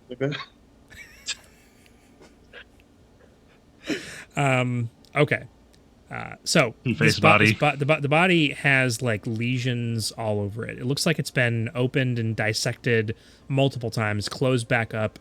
You see that there's like a flap of skin on the right hand side, which Veriloth moves slightly, and there's like an eyeball on the side of its body, just chilling there. It looks like it's part of it, almost like part of another face underneath. The two faces, motionless, eyes closed. Two different colored hairs coming down the back of this figure. The head at least doesn't look like it was two heads that were pieced together. It looks like it was grown that way. It is a mutated, disfigured, rotting corpse. It doesn't smell. Well, that ain't right. That's what I said. You should take a look. Why? Well, this is the first time I've seen something like this in quite some time. Doesn't lead to good things. Might be You've seen this before. worth keeping in mind. All right. Whatever's left of your mind today. Yeah. Anything else? I heard you're heading towards Beacon. Yeah, and I'm gonna start walking away.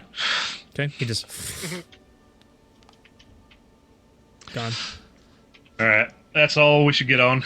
You watched Razir walk over and have a conversation by himself with a dead body. That was all in my mind at this point.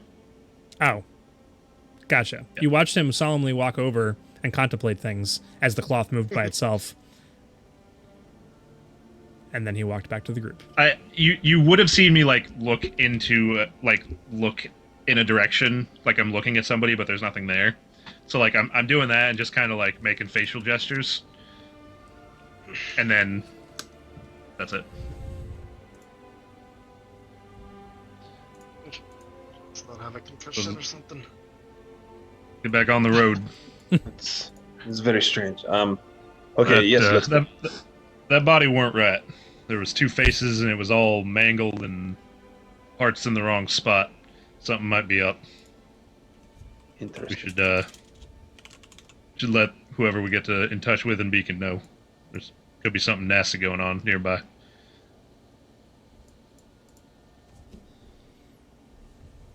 The horse Right. reappears out of nowhere on the Hey, map. what up, horse? And then also, since the guy I was carrying would have gotten caught in the net and probably just fell off. Oh yeah, he's just on the Oh, I ground. forgot about that. Just over scoop here. him back up. He's probably has a concussion too. Interestingly, that's very interesting. I mean, he's manacled died. up. He sure is. He might have died though. Make a perception. All of you can make a perception check if you want to. Absolutely. Can I do medicine? Checking well, on if he's still alive. Oh my gosh, that's two nat ones. What the heck? oh, this would be a perception Okay. check. He's Or he's all- oh Oh, that's okay. trash. Wait, what is that? Oh, you've named your I did. org? If you Okay, notice, okay. You're top not of going to be the- making checks for your warg it's not just an extra person who gets to make a roll every single time. It's not how The we're warg gonna play investigates the body. No. And, No, let's go ahead and The I'm Ward gonna solves just the puzzle. quickly shut down that nat 20 that just happened. thank you, warg. Thank no. you, Gade. No.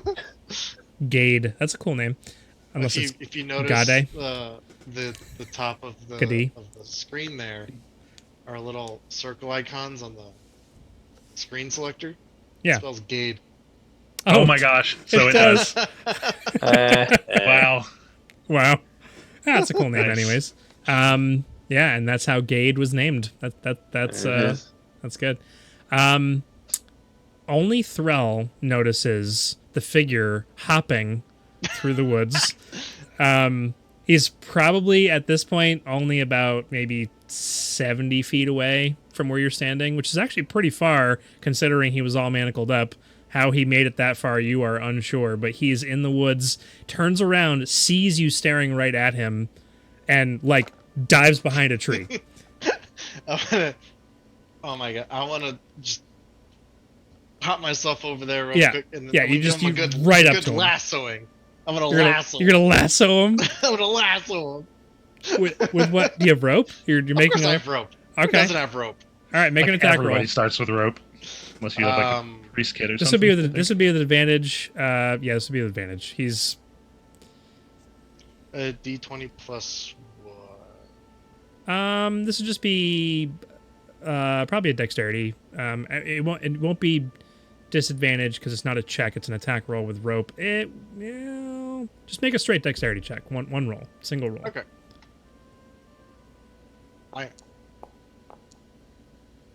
That's fine. DC wasn't that hard on this. Okay, so you wrap it around. Are you trying to wrap it around his neck or his body or his anything other than that? Hopefully, like his feet. Oh, around his feet. Okay, Yeah, so it these like loops lassos. over him and like falls down all the way to the bottom, and then you pull it tight, and it like wraps around his feet, and he then falls over, and he's now set on the ground. He's like, I'm sorry. It's just very dangerous people out in the woods, and you seem to attract danger. That's my job. And I'm gonna trot back to the group and drag him. You're dragging him Yeah. over the logs and I'm stuff. not gonna go super fast. but Sure, enough- he was already enough- banged up, and he had like very little control. Why am I all blurry all of a sudden? Because- Blurry. Question. I'm very blurry. You A are. little bit, yeah. Can I over here now? Nothing. Maybe Can I get get some really, really close and get all super weird about it. Oh, hey, there's your focus. Hey, Oh, hey, there we go. Okay, so by the time you get back, even though it's not that far, I want a different song. He's out? He's unconscious again. Good. Make it easier. So Thrall comes back from the woods dragging this figure by his feet. Probably now has some kind of wound in the side of his head. Hit a rock on the way Several back. concussions. Several And concussions. Irreparable Irre- brain damage. Yeah, Irreparable. I was going to that's say irreparable. Yeah, he definitely is very likely going to have brain damage after today. Yeah. But he's alive. I like soup. Okay. So That's right. after, yeah. What are you guys doing? Riding to beacon. You throw Yeah, him back let's on ride. the butt of the warg. Okay. and- So the battle didn't take very long. You guys were all banged up and bruised and whatever, and you do get back to the road. You can. Yeah, this whole thing took like 5 minutes max. Right. Yeah, Searching the whole around and thing. stuff, yeah. Searching. Well, the conversation. You were searching through the bodies. Yeah, about 5 minutes probably. So you get back to the road. You can't see the caravan at this point. You know that the road off to the left leads to Beacon, so you take it and start heading in that direction. Yeah. Only just a few hours, if that, maybe 2 to 3 hours of travel. At this point, looking up, it's probably because it was actually early in the morning when you guys woke up in the back of the cart. So it's probably around noon now at this point. Noon to 1 o'clock in the afternoon, somewhere in there. You see Beacon. There are bits of smoke kind of rising from various chimneys all around the town. There is a large wooden wall that surrounds the entirety of Beacon itself. There's 2 large double doors on the front of this entrance, and there are guards posted up top. Do you directly approach? Oh, by the way, are you dragging this guy 2 to 3 hours on the road the whole way? No, You put him said back you on the butt. put him on the. Okay, you did say that. Are you directly approaching the gate, or are you trying to sneak in? And it's a town, so It's a town. I you don't don't- think we need sneaking. We just kind of Right. like walk in. okay. Doors are closed. Guards up at the top. If you do directly approach the gate, they kind of put their hands up. They've got crossbows, kind of point them downwards. Who goes there? I just like kind of scoot up on my board. Go, hi, I'm Brel. Just looking for some lodging. And the rest of you? The body you Hey. carry. Oh, Oh, that ain't no body. Don't worry about it. Actually, you should probably see a doctor. Y'all got doctors? We have medical facilities, yes. That'd be great. Yeah, we could probably use some of that. I Um, have a concussion myself. where do you come from?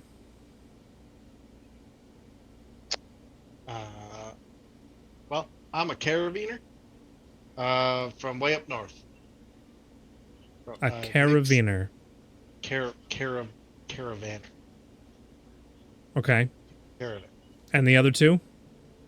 I don't know. I come from Redwall, and I am here to visit the temple. Oh. Did you have a pilgrimage? Did you have Yes. You do? All right. Well, you can come in. The other? I'm Razier. I've been here a couple times. Ah, Some of y'all guards should know me. Razier. Sorry, I didn't recognize you. It's all good. All right. You can vouch for this Threll? Yeah. And Yeah, I'll do that. we'll let you in. No funny business. You know how things can be around Beacon? We actually need to talk to your boss if he's around. You need to talk to our boss. You referring Yeah, we ran to, into a bit of trouble on the road. You looking for the sheriff or you looking for the mayor? Maybe both. But sheriff first. Okay. We'll go and get him. And the doors open up. It's pretty good noises, huh? Love those Yeah. doors. Those are my favorite doors. Excellent. For wooden doors, man, they got some fancy Yeah, locks. Good. Very nice. Ratchet opening. Okay, so you guys ride the horse and the warg in through the doors. Which we can just... you guys are already on Beacon, the Beacon map. Look at that. Great. I wasn't even there. I looked up and noticed it was there. I was like, ooh, let's take a peek. Yeah, you've already seen it. So, Go ahead. as you enter in through the gates, you can see that there is some farmland. What? I haven't seen this. You haven't seen this map? I No. feel like we looked at it. I definitely put this in the chat, but Oh, did you? yeah, I Was it did. this one? Yeah, it was this one. I definitely did. Oh. Because I knew you guys were going to be going here. So, okay. So there's some farmland. There's some buildings. This map is... this isn't just like a representative or like... Oh, yeah, there it is. You know, here's some buildings. Like these, each and every individual building, like you can... I don't know if you can add notes to the map, but like these are where the buildings actually are. This is actual... As far as scale. like dimensions, I don't know if it's to scale, but the buildings are where they are. Here. I don't think we can add Journal notes. notes to it. Now, if you go to the journal notes tab on the left-hand side, there should be a little like banner or a little Yeah. flaggy bookmark type thing. If you click on it, what do you see? Nothing. You see nothing? Nothing. Yeah, it's empty. Good to know.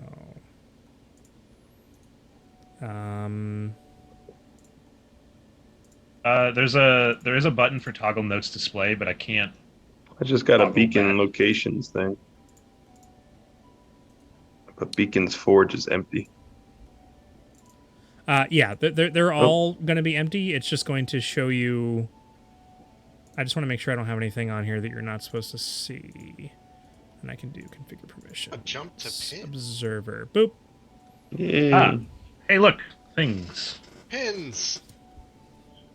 Rolling Scones Bakery. That's hilarious. Okay. So this will come into play probably not necessarily this session, but it will for session 1 and afterwards doing some exploring in here. I just wanted you guys to have access to this, and we're kind of just getting into this new campaign, so I've got some things to work through. But you do enter in. You're eventually... they do when they call for the sheriff. I need to pull up a different document real quick.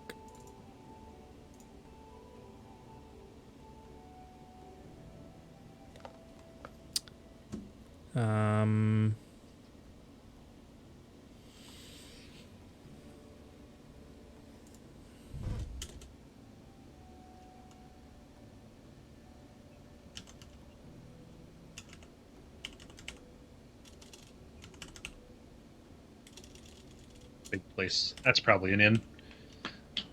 I know I've been here before.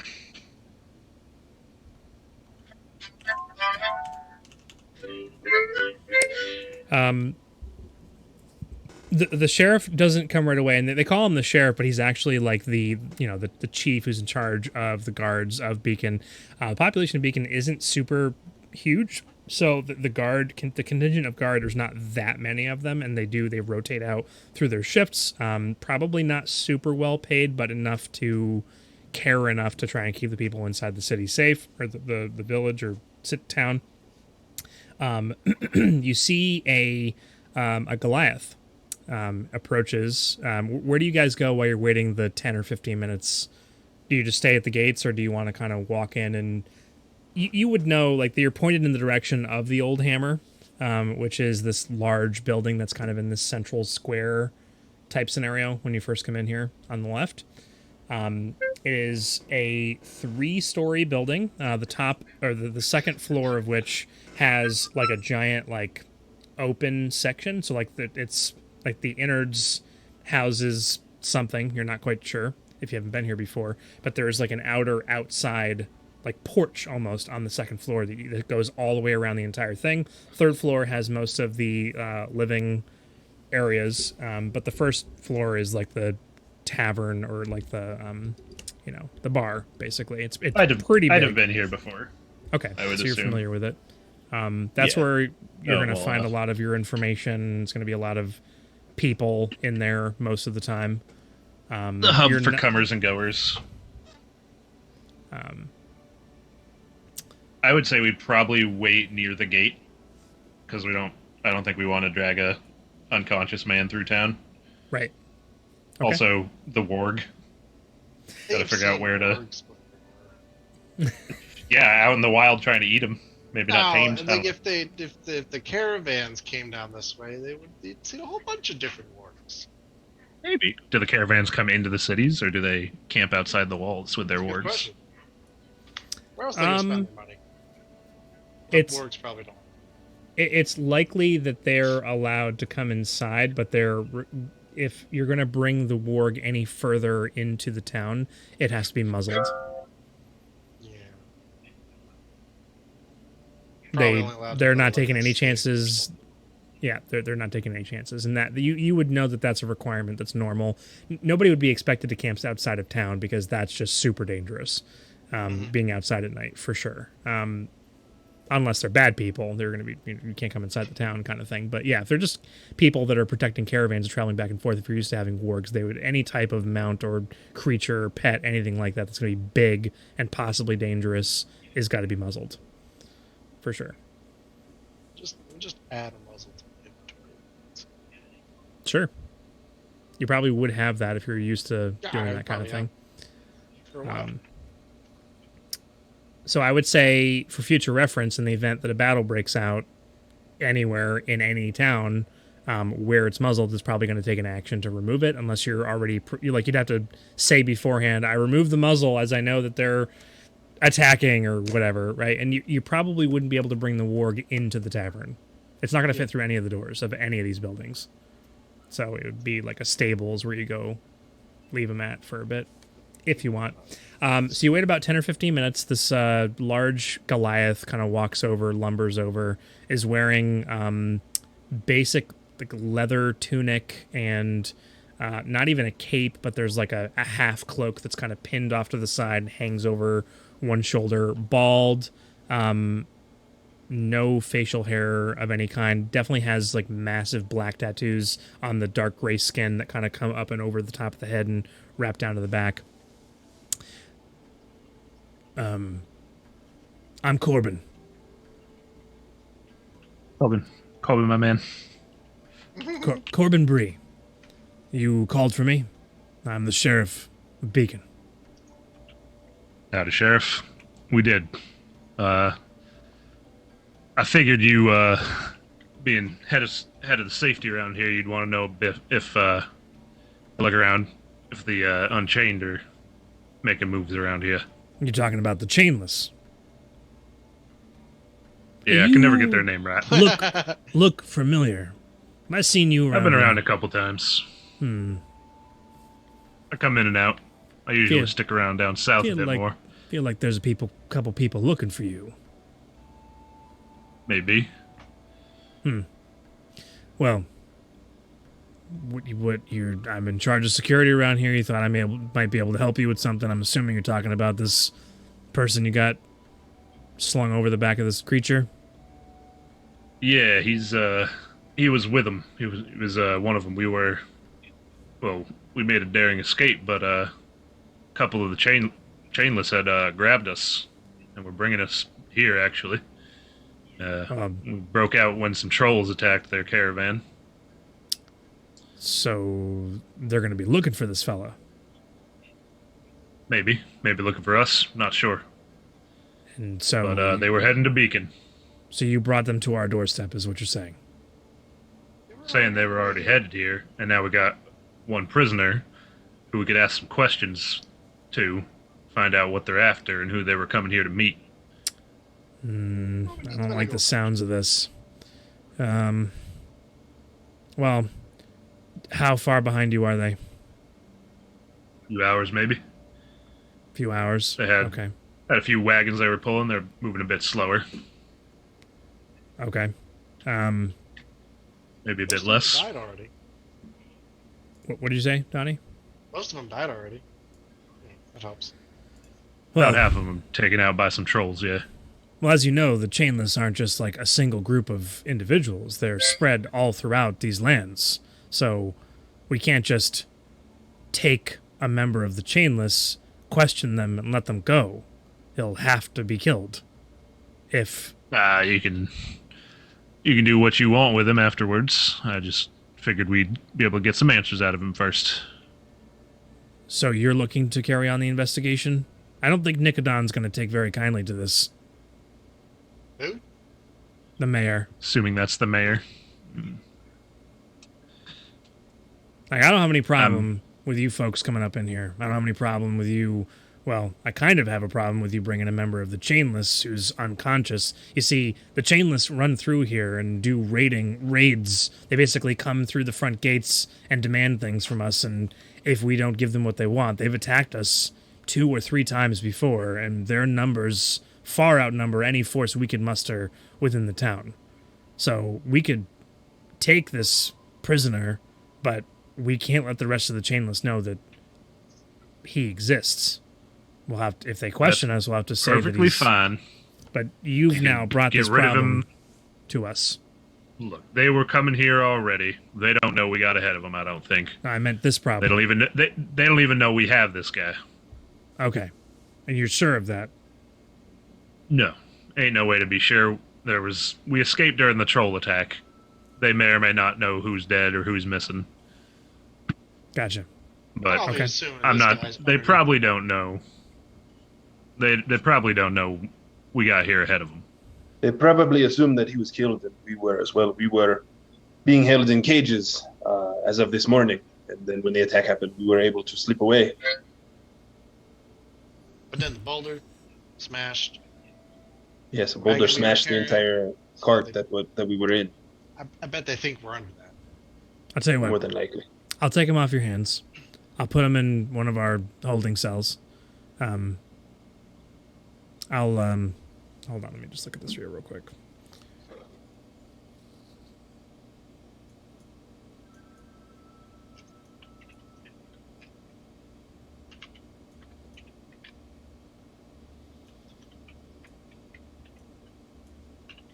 You know, when I was making this and designing the whole layout and where everything would be, I didn't actually take into consideration that they might need a jail here. I don't know why I didn't think of that, but it just didn't cross my mind.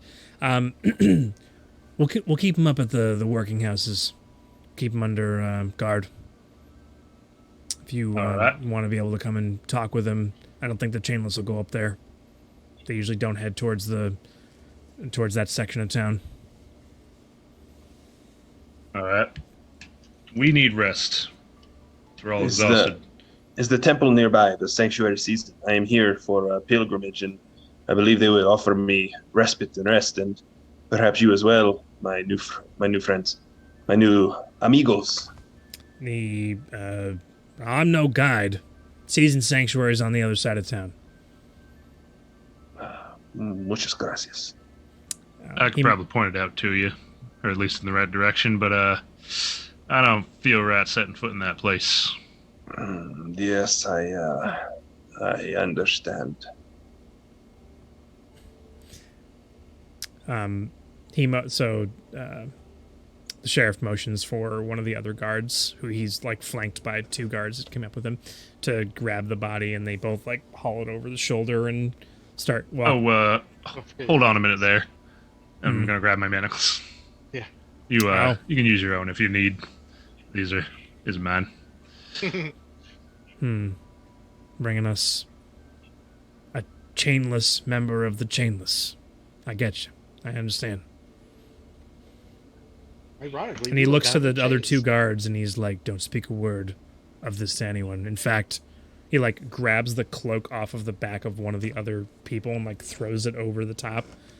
Nobody can know about this. Nobody. This is not good. I understand you're saying that they don't know, but if they find out and we housed this person here and we don't give up the information that you brought him here. All right, look. We could just deal with this man right now. We could take him out into the woods, question him, and get rid of him. If that'd make you feel more comfortable. Actually, it would. All right, fine. I'm gonna go put the manacles back on him.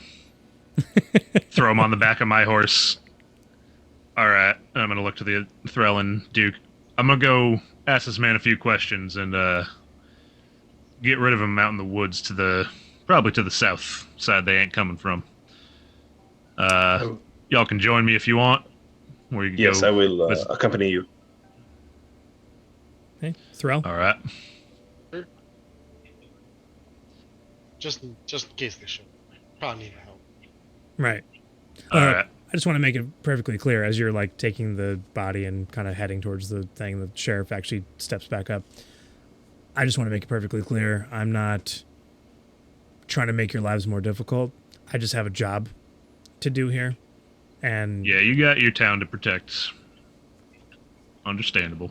right. So if and when you need me for a problem in the future, I'm happy to help.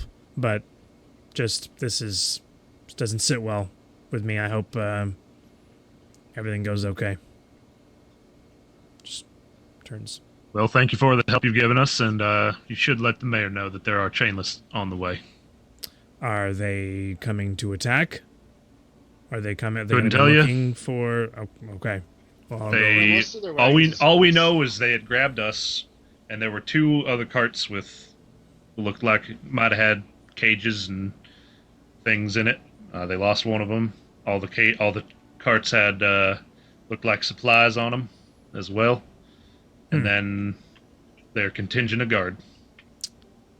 There'd be about 8 to 10 of them left, give or take. right. How many That's cards? about as far as we know. Well, the one we were on got destroyed, and then there were 3 others. The 3. Gotcha. All right. Kind of like snaps his fingers, and the 3 of them walk off, and kind of hear him muttering about going to talk to Nicodon. So you're allowed to exit the town gates, go and find a space far enough away. Now there's a good amount of space cleared, enough where there's visual range out to many hundred feet. Which I should have actually said that as you were approaching. It didn't really matter, but they can see from the kind of parapet. That's not the right word. The battlements.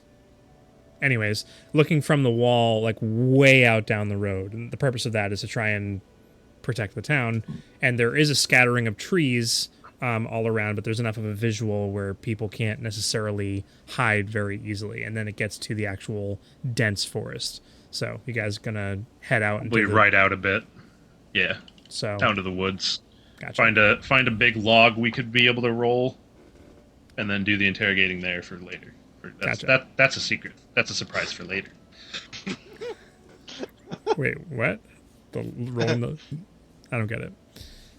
We will. Okay. So we'll get out there, keep him manacled, and then tie him to a tree or something. How far away from town do you ride exactly? Oh, good 20 minutes out. 20. Oh, Quite a wow. ways out. Okay, gotcha. Like we're going out into the dense woods. Like Right. he ain't gonna be found Yep. by accident. Gotcha. Okay.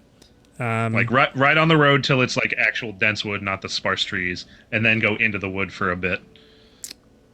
Not too far into the wood because we're trying to still be safe, but into the woods a bit, Gotcha. where it's again not going to be accidentally found. Yep. Okay. Sure. That's easy enough. So you have him at your disposal. Shh. Wake up. Just, Oh no.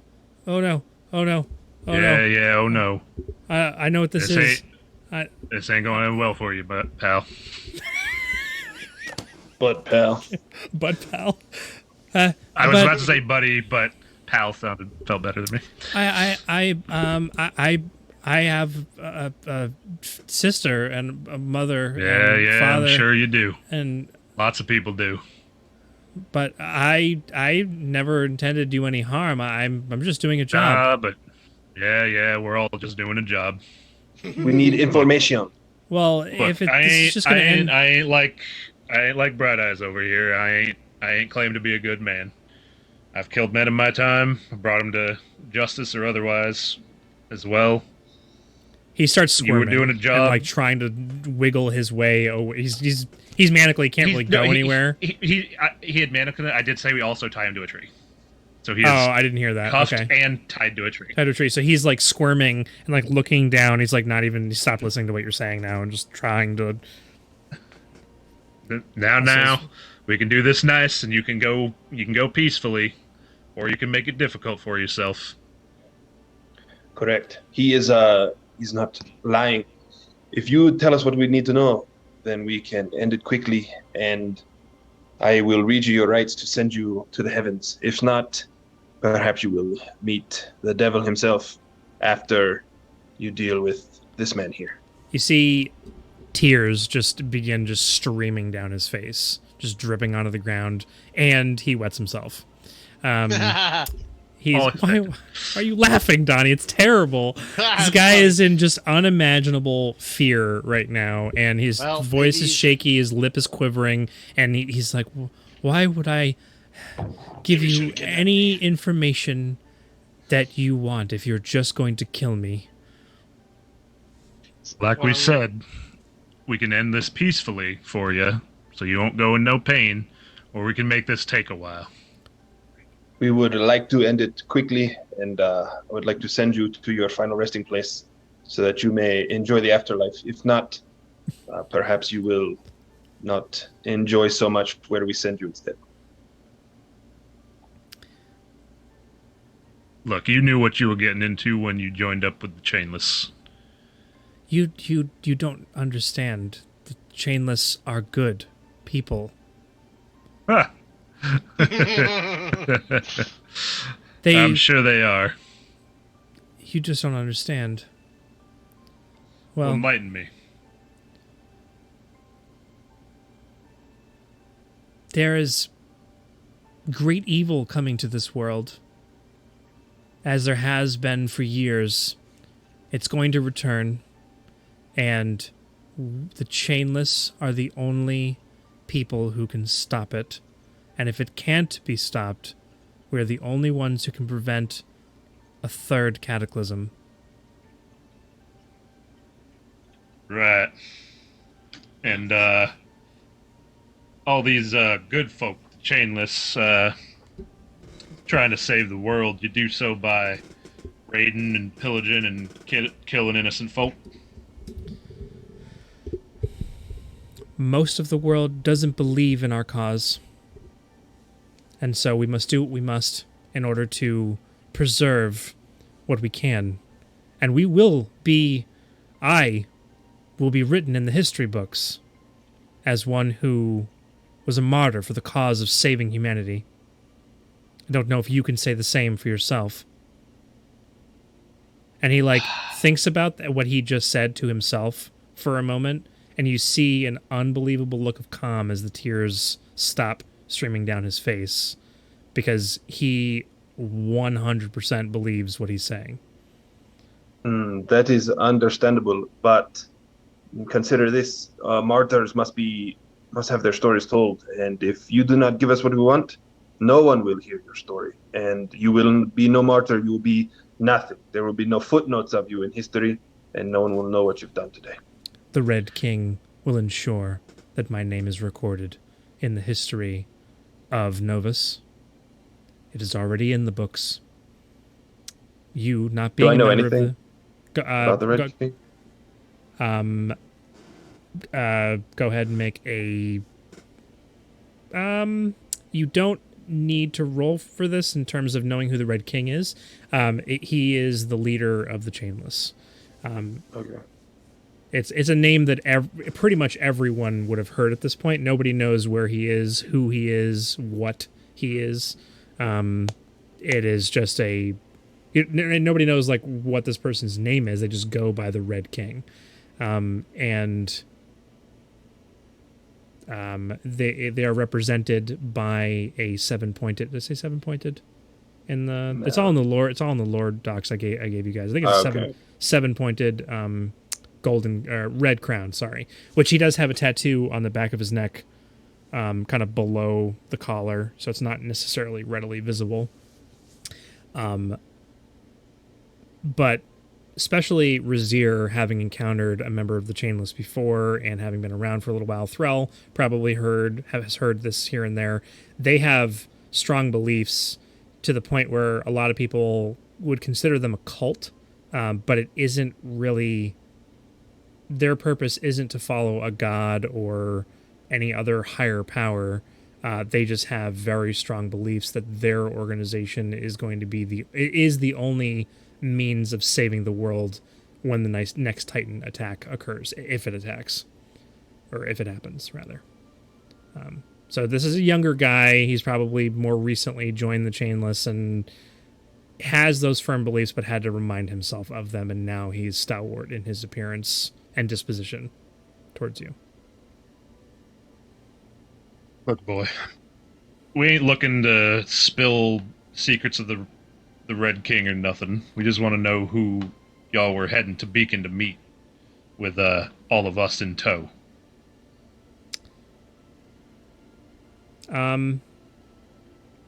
Make a persuasion check. Or intimidation. It's your choice based, because you said things earlier, and I was going to call for a persuasion or intimidation, and I just... Does he get assistance since I've been speaking with him as well? Yeah, so a straight roll. Okay, I'm gonna do persuasion for now. I'm going to... It's a D6. I'm going to use my second final charge of knowledge from past life to be a bit more persuasive. Okay. No! For the one on that! Yeah. How oh many my times? gosh. How many times can you use that? Two times per long rest? Okay, gotcha. Yeah. So you are tapped. Okay. I am tapped on everything except for my one pack slot. Kind of just looks, kind of eyes glazed over as though he's looking past you, and just like, here's your question, and does answer it, but isn't focused on you anymore, out into the trees beyond where you're standing. Well, to be completely honest with you, I don't know exactly who they were going to meet, who we were supposed to meet, but I do know that I heard our commander mention the name Saigar as being a member of some council somewhere, someone of importance, and that he was being taken to trade for something. I wasn't privy as to what it was, and that these other people, typically the trades that are given or taken are of other members of the Chainless. All right. Hostage swap? What did you say? Like a hostage swap? Like do POW thing where they release same time? All right. Well, I'm guessing that's all we're going to get out of you, and I believe you. That's all you knew. You seem to be having a little fun on your trip back when you were driving that cart. Yeah. Now, what to do with you? If I may make a request of you non-believers, you bring a message to my family. and tell them that the Red King will take care of them. They don't know that I am even alive. And if I tried to convince them myself, they probably wouldn't have believed me, but they need to know that when I'm gone, they'll be taken care of. The Red King provides for all of his people. I roll an insight check to see if I can sort of vibe out if he's still hiding something. Sure. Because I don't feel like he's telling the whole truth over here. What part of what he said do you feel that he's not telling the whole truth about? Sorry, that was supposed to be a disadvantage. So he says he doesn't know where he was taking us, or what the heck he was doing, any of that crap. Cool. I still feel like he would. Okay, well, actually, first of all, my question to him really is, why the hell was I taken, and where the hell is my friends? Didn't ask him that yet, though. Let me ask him that real quick. Hang on a second. So I'm just gonna just kind of like push my way past my other two party members here. I'm just like, hang on a second. Give it a last try, lads. I'm gonna kneel down right next to him. Just kind of like, squat down, just right next to him. Like, all right, buddy. Listen. You're kind of annoying me right now. Now, I just have one simple little question for you. Why was I taken? Where did you kidnap me from? And where the hell are my compatriots? And if I don't like your answer, and then I'm gonna gesture for my warg to come over, and just gonna start patting him on his head and get my warg's face real close to the guy's face. And I go, and I'm gonna introduce you to my good friend Gade here. All right, now he's got a bit of a temper, so I want you so badly. Tell me what I want to know. Okay. Go ahead and make an intimidation check. Thank you. Still disadvantage, yeah? Yes. Nice. Nice. Yeah. 17. I'm gonna fall if I don't sit back down. Oh my god. Why am I squatting on a swivel chair? Yeah.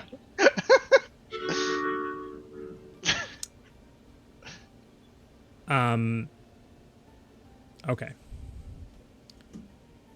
So here's where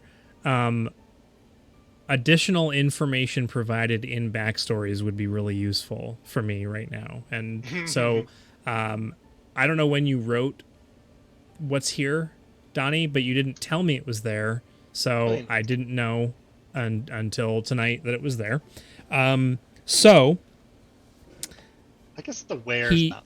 He doesn't look shaken necessarily by your show of intimidation, even with Gade coming over, and he still has that glazed look over his eye, and just no more tears coming down.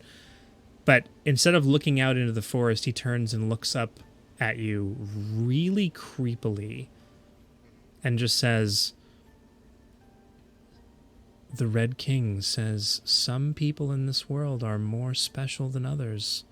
Some are chosen to be used as a means of finding a way to protect ourselves from the inevitable doom this world faces. I suspect you are special. And the Red King has equipped our commanders with a means of finding those that are special, singling them out, and in some ways of speaking, bringing them into the fold. You should consider yourself lucky." Do you guys have any more questions for this dude? Did you not like that answer? questions.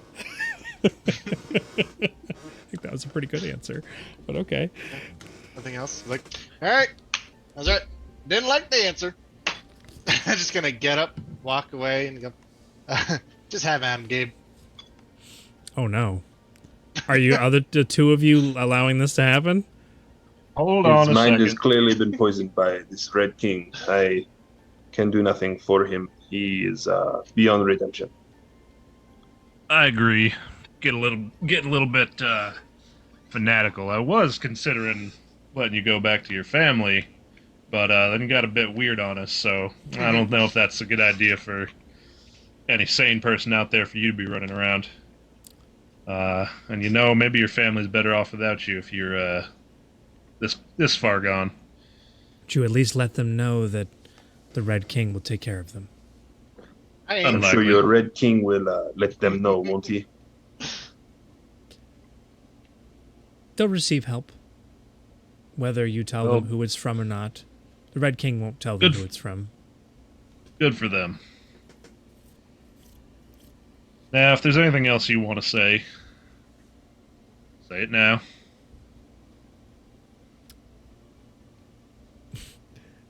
He looks over towards Thrall. I'm not normally very forward, but I just wanted you to know that I find you very attractive. All right, rude. Uh, First of all, Yep. can we eat him now? Look, he did answer our questions and he cooperated, so I think we give him the peaceful send off.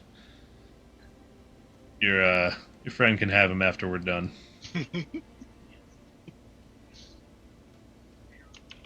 He just sits there solemnly, head up, eyes closed.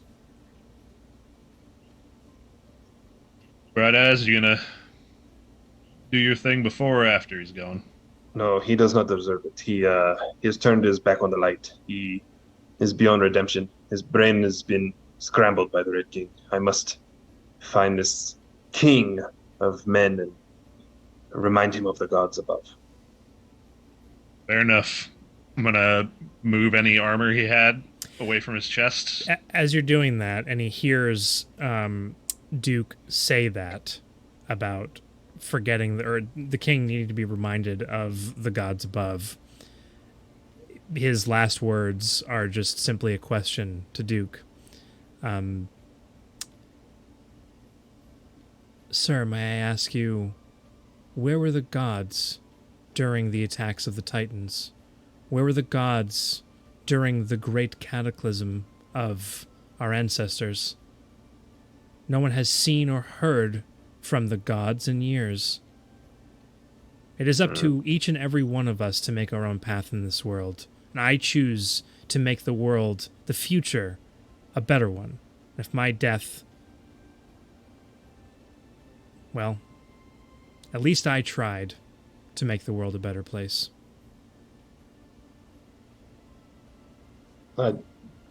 Duke turns his back on him and walks away, shaking his head. I'm gonna move his armor out of the way so his chest is exposed. I'm gonna lean in and real quiet in his ear. Look, I know the gods are sometimes not there. They weren't there when my family was killed. But they're out there. I know so because I know there's demons out there too. And where you're going, you might be meeting them. And I'm going to drive the knife into his heart. Just before you drive the knife into his heart, you see Veriloth on the opposite side, or like right next to you, and he leans in and whispers to the individual who you're about to kill. Fare thee well. You are not wrong, and your life was not in vain. And then he looks directly into your eyes, squints, and disappears. And you drive the blade home. That's Eric's special ghost friend. I don't know what's going on with that. You guys don't see anything. Well, we don't see or hear anything. Yeah. You drive the blade home, and there's half a millisecond of a struggle, and then the body is limp. Not really a struggle. It's more of a, you know what I mean. We don't need to go into great detail about that. He did. Finished it. Alright, take my knife out, clean it off, check his pockets for anything useful, take my manacles back, untie the body. With all of the crazy bumping and rolling around he's done, Just in you case, don't checking his even pockets. you just go ahead and make an investigation check. Just in case he had a flask on him or something. Hey, you roll a double nat 20. 12. 12. Cool. He has a piece of paper in his pocket, and it's just a list of names. None of yours are on it, and you don't recognize the names at all. That's all he has on him. Pocket that for now. I will put that in my inventory.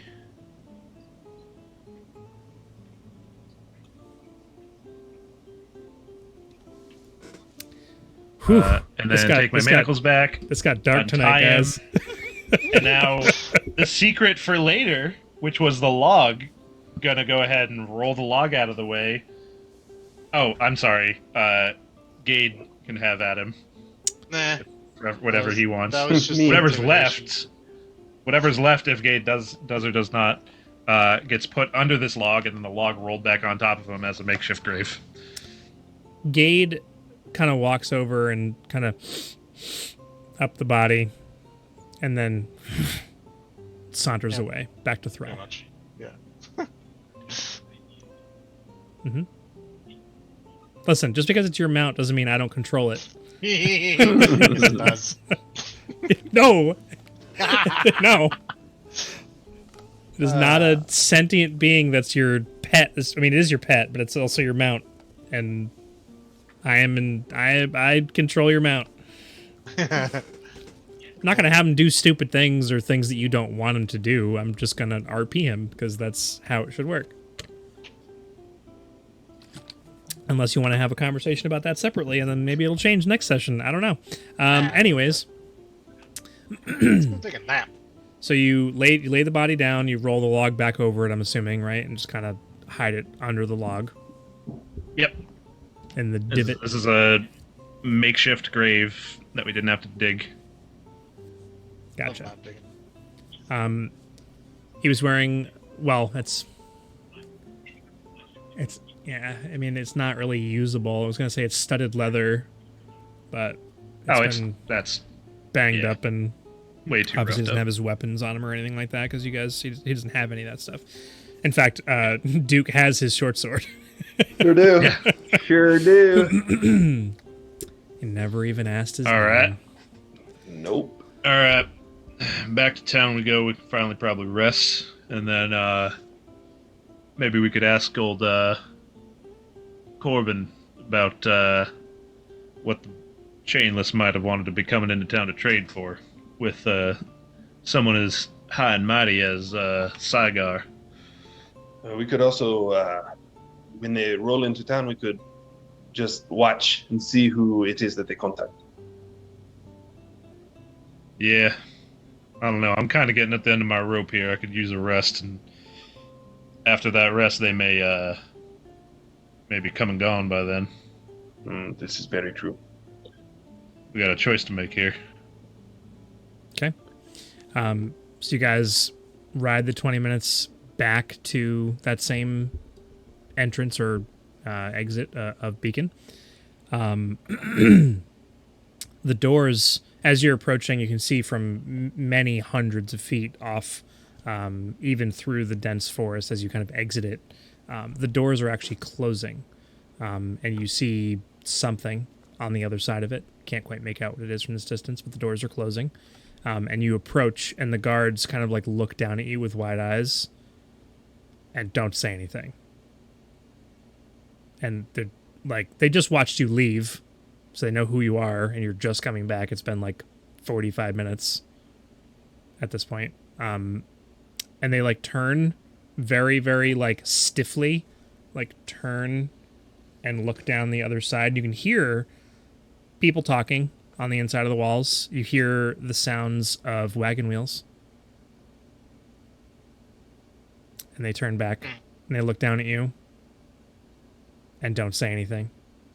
And well, one of them puts his hand up and kind of motions like, what do you want us to do, kind of thing. Man, I call up to him. Let me in. I'm here to go to Season Sanctuary. I need to complete my pilgrimage.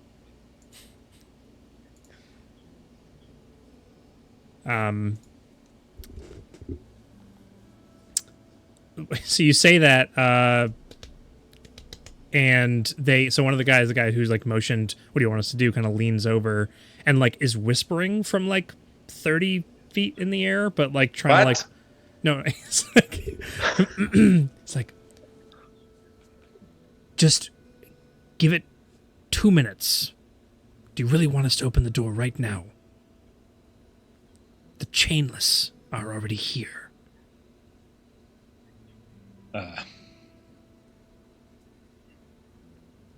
They've literally just come in. And he like stops as the other guard like taps him on the shoulder, and they both just stand up and stand in place, holding their crossbows. What about the other gates? Just he like, they still don't say anything because they're trying not to gather attention. He like the one who's been talking to you like slowly turns and like looks over his shoulder, and like 15 seconds just kind of looks, and then turns back, and like then he basically yells down to you guys, okay, we can open the gates. They shouldn't notice now at this point. And he like motions, and that same noise that you made fun of me for opens, and the doors open. The doors. That was a good door, though. Opens up. And you can see not too far ahead of you, the 3 remaining carts are at the central point here, ahead, far enough inwards, you know, again, several hundred feet away. What are you looking at, Eric? I'm pretty sure I had said it, but I don't know if it came through. I thought we had gone out the southern gate. Out the other southern gate, yeah. Yeah, we had taken him south to go bring him in a different direction so they wouldn't. We came in the north gate. That's and then we my bad. I didn't hear you say that at all. So retcon that whole thing. Didn't happen. You guys to the carts at the south gate have no idea. So they just, you know, they know who you are. They and there is actually like one other side entrance. Let me see here. Yeah, I only put out one other side entrance, which is right there. So you guys want to come in the main southern gate, right? Because you don't know that you don't know the chainless are here. No, nope. Because we were like down here. Or something. Down. Well, 20 minutes. Yeah, it's off the 20 minutes is off the map for sure. Anyways, so you guys, the gates open. You guys are allowed to come inside. No problem. Guards, the gates close behind you. You walk in, you remuzzle up Gade, and you round the bend of some of the buildings, which you get to about here. Actually, I should have asked you, where are you heading once you enter? You're going to probably trying to get some sleep, right? So you were going to... Yeah, where's the sleeping? I don't know, because we would have... Well, to sleep, we would have headed to the Old Hammer. That's the inn for travelers. I'd go to the Season Sanctuary task for a rest. Yeah, this guy's going to the Sanctuary. Where's that? Well, I think on our 20-minute ride back, we would need to decide if we were going to continue to pursue this while the Chainless were going to be here, or if we were going to let them come and go while we sleep.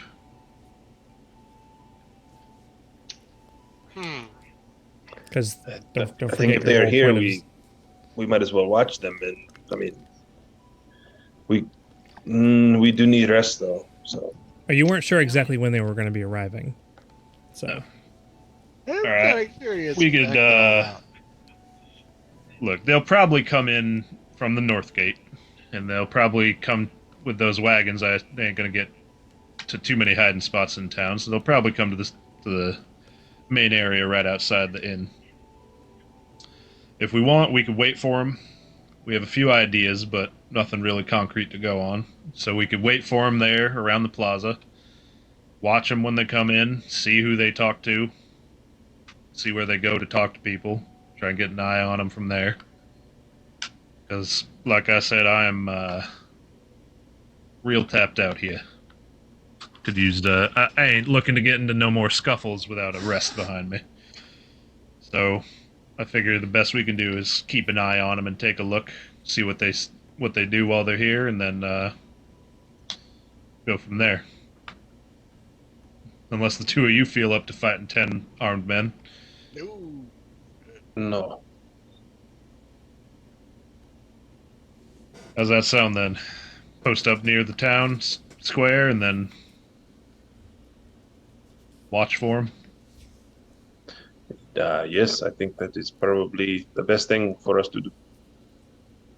Alright. May have to keep your warg friend tied up somewhere else, though. Might give us away.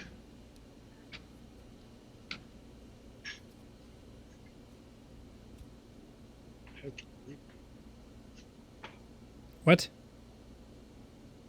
Because like the stables would be with the old hammer. Yeah. I think the inn. They have stables there? They got I mean, stables there also? are many stables littered throughout this space. There isn't, I mean, probably the central area here, if you've been here before, there's like a general stables in there. You can pay to keep your mount in there. How much Under it's fed and, has a roof over its head and all that taken care of. How much do these stables go for a day? Probably 3 silver. Okay. Biscuits, it didn't work. I will. So we're coming through the south gate. So, right. Go And- towards the general store. Yes. Right. Yeah, we're just heading into. You would through be there. able to look off, so behind the general store to get it in between these buildings, just to get over that space to drop off the warg. As you get to this road intersection, you look up and you can see them, the 3 carts that have stopped in the central area there. So now you're approaching from the other direction. Kind of already described that bit, but they stop. There's a brief conversation that's being had between them. They don't seem to have noticed you, and you're just kind of walking by the street. Are you still heading towards the stables now that you know that they're actually here? Cut off to the side. Yeah. Looks like they're already here, boys. So I'll go follow to the stables, Brazier. and then you guys maybe kind of scoot up over here and see who they're talking to. Yeah. We'll go to the stables. I'll catch up in a minute. Just find a stable keeper, slap 3 silver in their hand for the horse and then the warg, and go sneak up around those buildings. Okay. As all 3 of you are stealthing up at this point after you've handed the warg off, right? It's a quick handoff, quick conversation. Word quickly passes throughout all of the townsfolk that are here that the chainless are here. And it the town goes from a very bustling situation. We have people kind of milling about their business and the sound of normal day-to-day activities to everything gets weirdly quiet all of a sudden. The sound of tools stops. The moving of other carts and things throughout the town stops. And the only sound that can really be heard is the conversation that's now taking place in the center of the town square, basically. Do we know what these buildings are? Homes, shops, meeting just you don't know what they are specifically. No, you do know that they're having. Whoever's been here before would know that the building across from the old hammer, those 3 buildings, this one specifically is a market here, which isn't labeled because it's a random assortment of tents where people set up and sell things. The other buildings are typically reserved for places of meeting, and have a residence above them because there's a lot of the person rents out their space down below for people to be able to come and meet. And there's a lot of shady dealings that are dealt in those meeting places typically. We'll stick around the back side of the buildings if we can hear them. Okay, everybody give me a stealth check. Yee! All this disadvantage. Oh, biscuits. Forgot about the disadvantage. I keep forgetting about the disadvantage. Oh my gosh. A 2 and a nat 20. What a day. So that's 11, a 6, and a 6. Uh-huh. Gotcha. So you hand off the warg, you head around the side of the building, and you kind of poke your head around, and you can see that the sheriff and a couple of the town's guard are having a conversation with the chainless. And the chainless, like, hear the fact that as Thrall comes around the side, literally bumps into the back of Razir, causing you to, like, fall onto the ground, like, not out into the center of the square, but you, like, catch your foot on something as he kind of stumbles forward, making a slight noise against the side of one of the buildings, and the sheriff kind of, like, as the leader, the commander of the chainless, who is still left alive, starts to turn around, like, what the heck, and the amount of silence that's throughout the town, it did make a noise that was audible. That was a strange sentence to say. And then the sheriff kind of, like, whistles quickly, and the commander kind of turns back slightly and punches the sheriff right in the face. Just punches him. And the sheriff just, like, takes it to the side. You see a little bit of blood kind of trickle out, and just turns back and just shakes it off. Doesn't say anything. So I'm just gonna, like, But none of the other ones, the rest of them notice you. they don't know what I look like. So they have their... What are you talking about? What do you mean they don't know what you look like? I don't know. I'm guessing. I won't be Okay, lying. so after the conversation concludes, and I'm trying to just speed this up a little bit because it's starting to get late, and I thought we'd be way, way done by now. And so the sheriff kind of backs off to the side and actually starts to, like, walk down the road towards the southern part of things, like acting as though he's not paying attention to what's going on. The carts are moved and actually backed underneath these very large tents, so that that have sides to them, so that the contents of the carts, which were covered in canvas, once they're unveiled, can't be seen what's within them. So these tents are designed in such a way to be able to hold these carts specifically. Everybody, like, dismounts, gets off the carts, enters into these tents, and you see a couple of crates and things being brought out, and then they go and they enter in the blue building, which you guys are basically hiding behind, or, like, somewhere in there. You watch them enter in one of the doors, and looking in one of the... You guys are assuming you're... I'm just skipping ahead.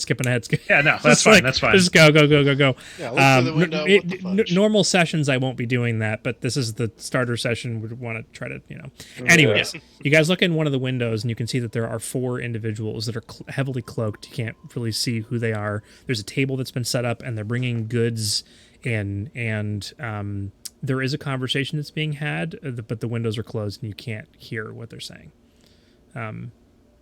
This is who they've come to meet, but you can't see their faces. The only way to do that would be to go around the front of the building where they're currently unloading and bringing things in the front door, because there are 2 windows that face into this entry room with a large table that's clearly designed for people to meet and, discuss things and trade to happen, whether nefarious or otherwise. Do these windows open by chance? They do look like they have a latch on them. Yeah. That's on the inside. Of course. I was hoping maybe we can, like, stick a knife in it, just open up a little bit enough to hear. You can certainly try. I don't think I can get the latch. So you said there's the captain of the chain, their commander of the chainless, the sheriff, and you said they're in there talking, and 4 hooded figures. So the sheriff and his guards have walked off down the road. They've not continued to engage in this conversation. The chainless, which is actually it is a total of 8, including the commander that survived. Maybe they lost more along the road. You're not sure, but there's only 8 of them, and then they're coming to meet with these 4 individuals. There looks like, as they're bringing things in, that conversation that's happening, one of the hooded figures or cloaked figures stands up and, like, slams his fist down on the ground, which you hear the thud through the window, and then the conversation gets a little bit heated. The commander comes over and grabs the figure by the throat. The hood falls backwards, and you see a man a human. Some guy. It's just some guy. You still can't see his face. Long brown hair. That's all you got out of this right now. But like lifts him up off the floor, and this commander has like short black hair, a scar over one eye, and what looks to be a necklace hanging down in front. Definitely like better armor than the others were wearing, and like the clasp of the cloak as well as the pendant on the necklace he's wearing both bear the symbol of the Red King. And he's got like a red cape that kind of flows backwards or over his shoulders.